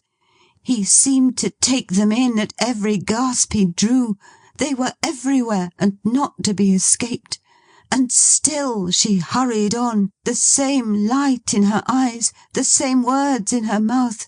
"Like Lilian! To be changed like Lilian!" All at once she stopped. "Now turn her back!" exclaimed the old man, tearing his white hair. "My child! Meg! Turn her back! Great Father, turn her back!" In her own scanty shawl she wrapped the baby warm. With her fevered hands she smoothed its limbs, composed its face, arranged its mean attire. In her wasted arms she folded it, as though she never would resign it more, and with her dry lips kissed it in a final pang and last long agony of love. Putting its tiny hand up to her neck, and holding it there within her dress, next to her distracted heart, she set its sleeping face against her, closely, steadily against her, and sped onward to the river. To the rolling river, swift and dim, where winter night sat brooding, like the last dark thoughts of many who had sought a refuge there before her. Where scattered lights upon the banks gleamed sullen, red, and dull, as torches that were burning there to show the way to death.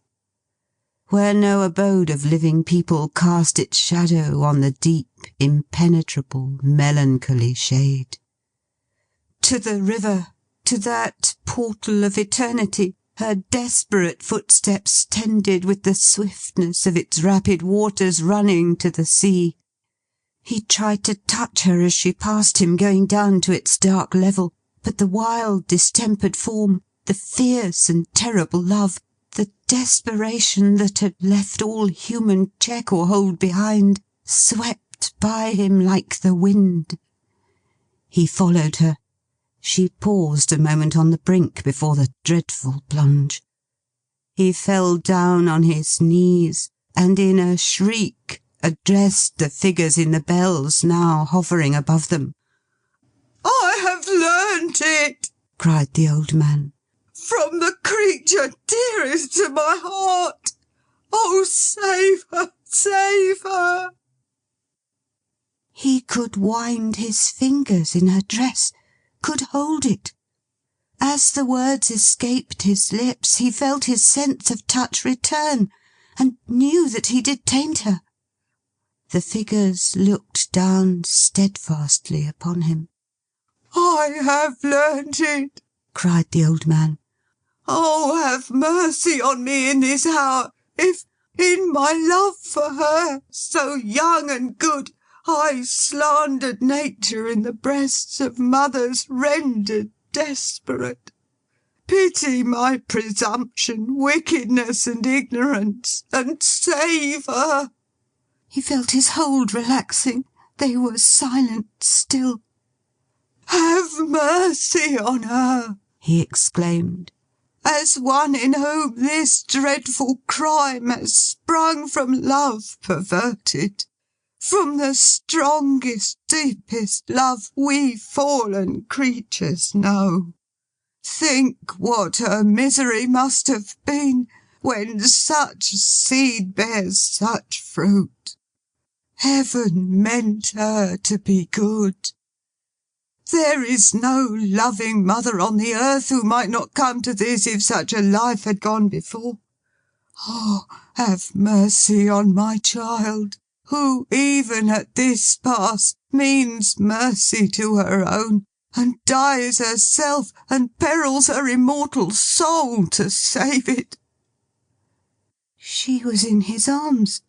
He held her now. His strength was like a giant's. I see the spirit of the Chimes among you, cried the old man, singling out the child, and speaking in some inspiration which their looks conveyed to him. I know that our inheritance is held in store for us by time. I know there is a sea of time to rise one day, before which all who wrong us or oppress us will be swept away like leaves. I see it on the flow. I know that we must trust and hope, and neither doubt ourselves nor doubt the good in one another. I have learnt it from the creature dearest to my heart. I clasp her in my arms again. Oh, spirits merciful and good, I take your lesson to my breast along with her. Oh, spirits merciful and good, I am grateful.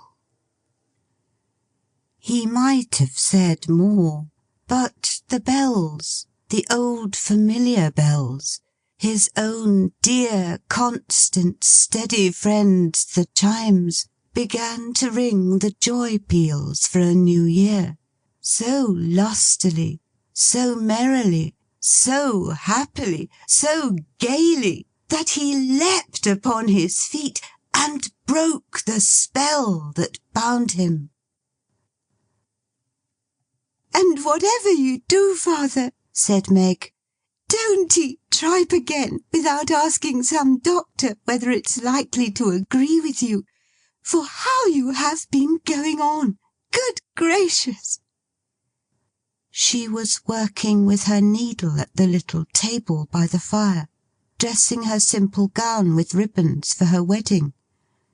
So quietly happy, so blooming and youthful, so full of beautiful promise, that he uttered a great cry as if it were an angel in his house, then flew to clasp her in his arms.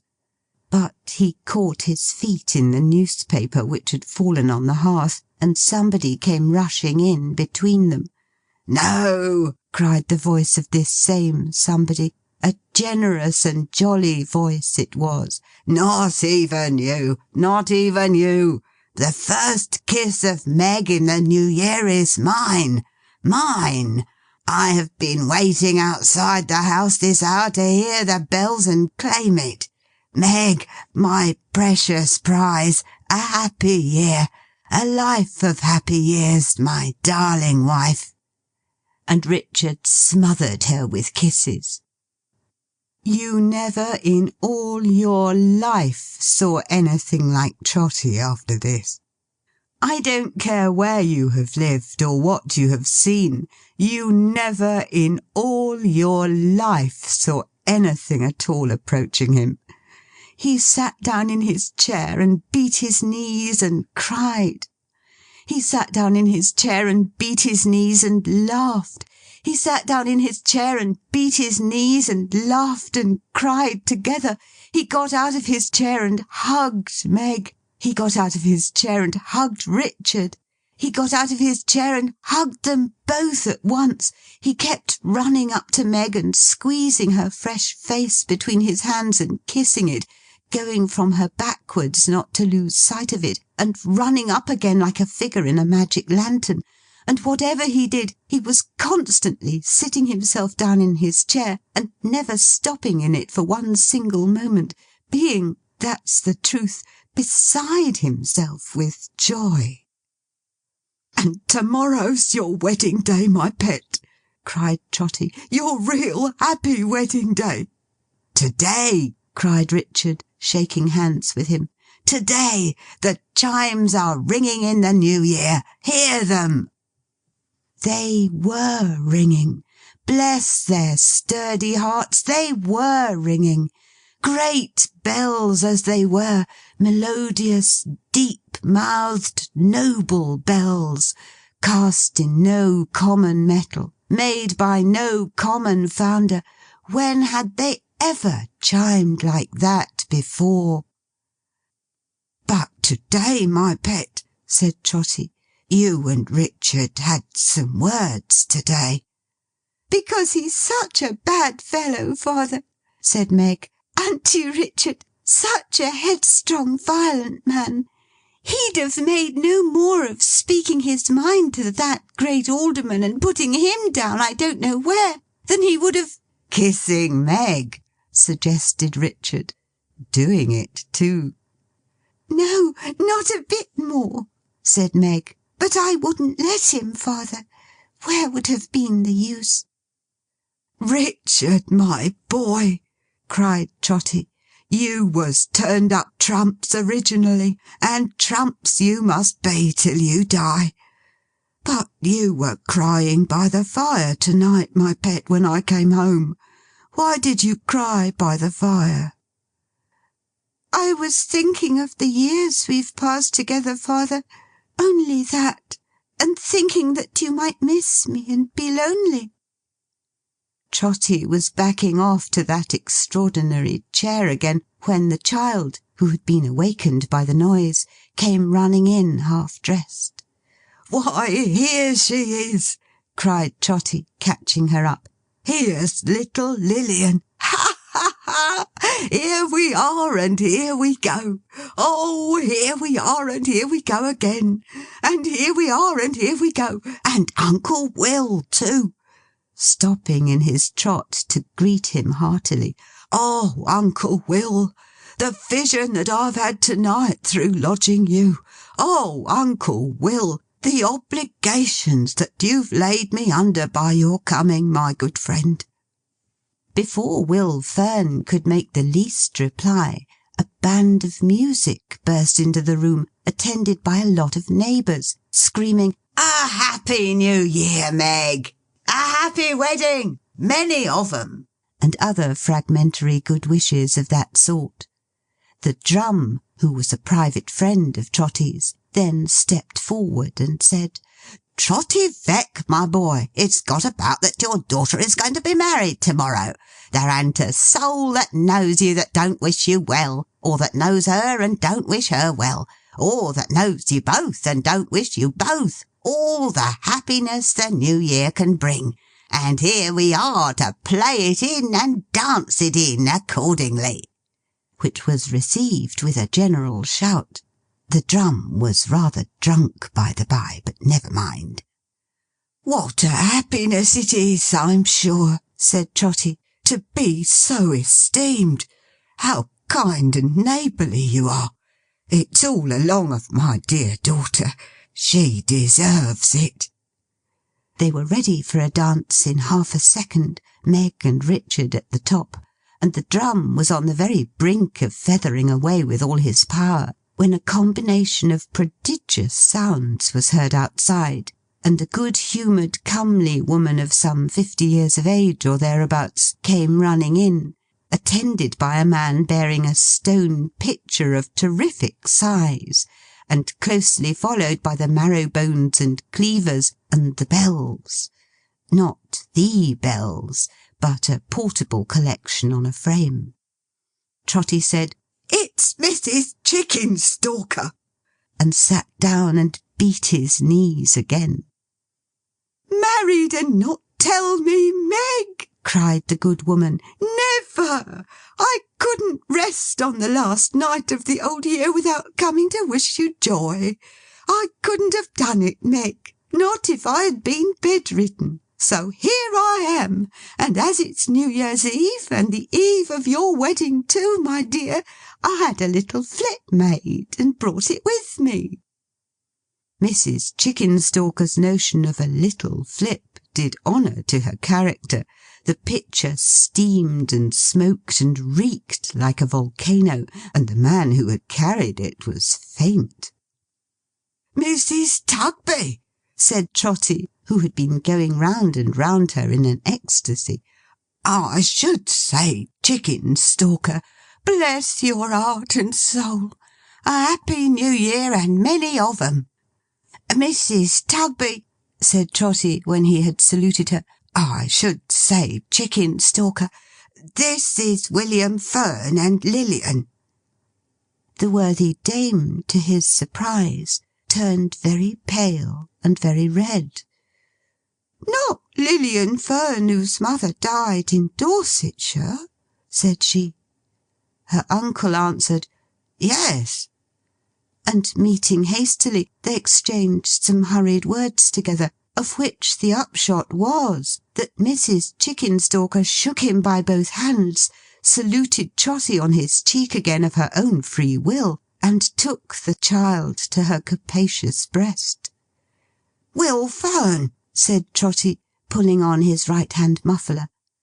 "Not the friend you was hoping to find?" "Aye," returned Will, putting a hand on each of Trotty's shoulders. "And like to prove almost as good a friend, if that can be, as one I've found." "Oh!" said Trotty.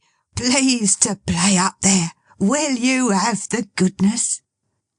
To the music of the band and the bells, the Marrowbones and Cleavers all at once, and while the Chimes were yet in lusty operation out of doors, Trotty, making Meg and Richard second couple, led off Mrs. Chickenstalker down the dance, and danced it in a step unknown before or since, founded on his own peculiar trot. Had Trotty dreamed?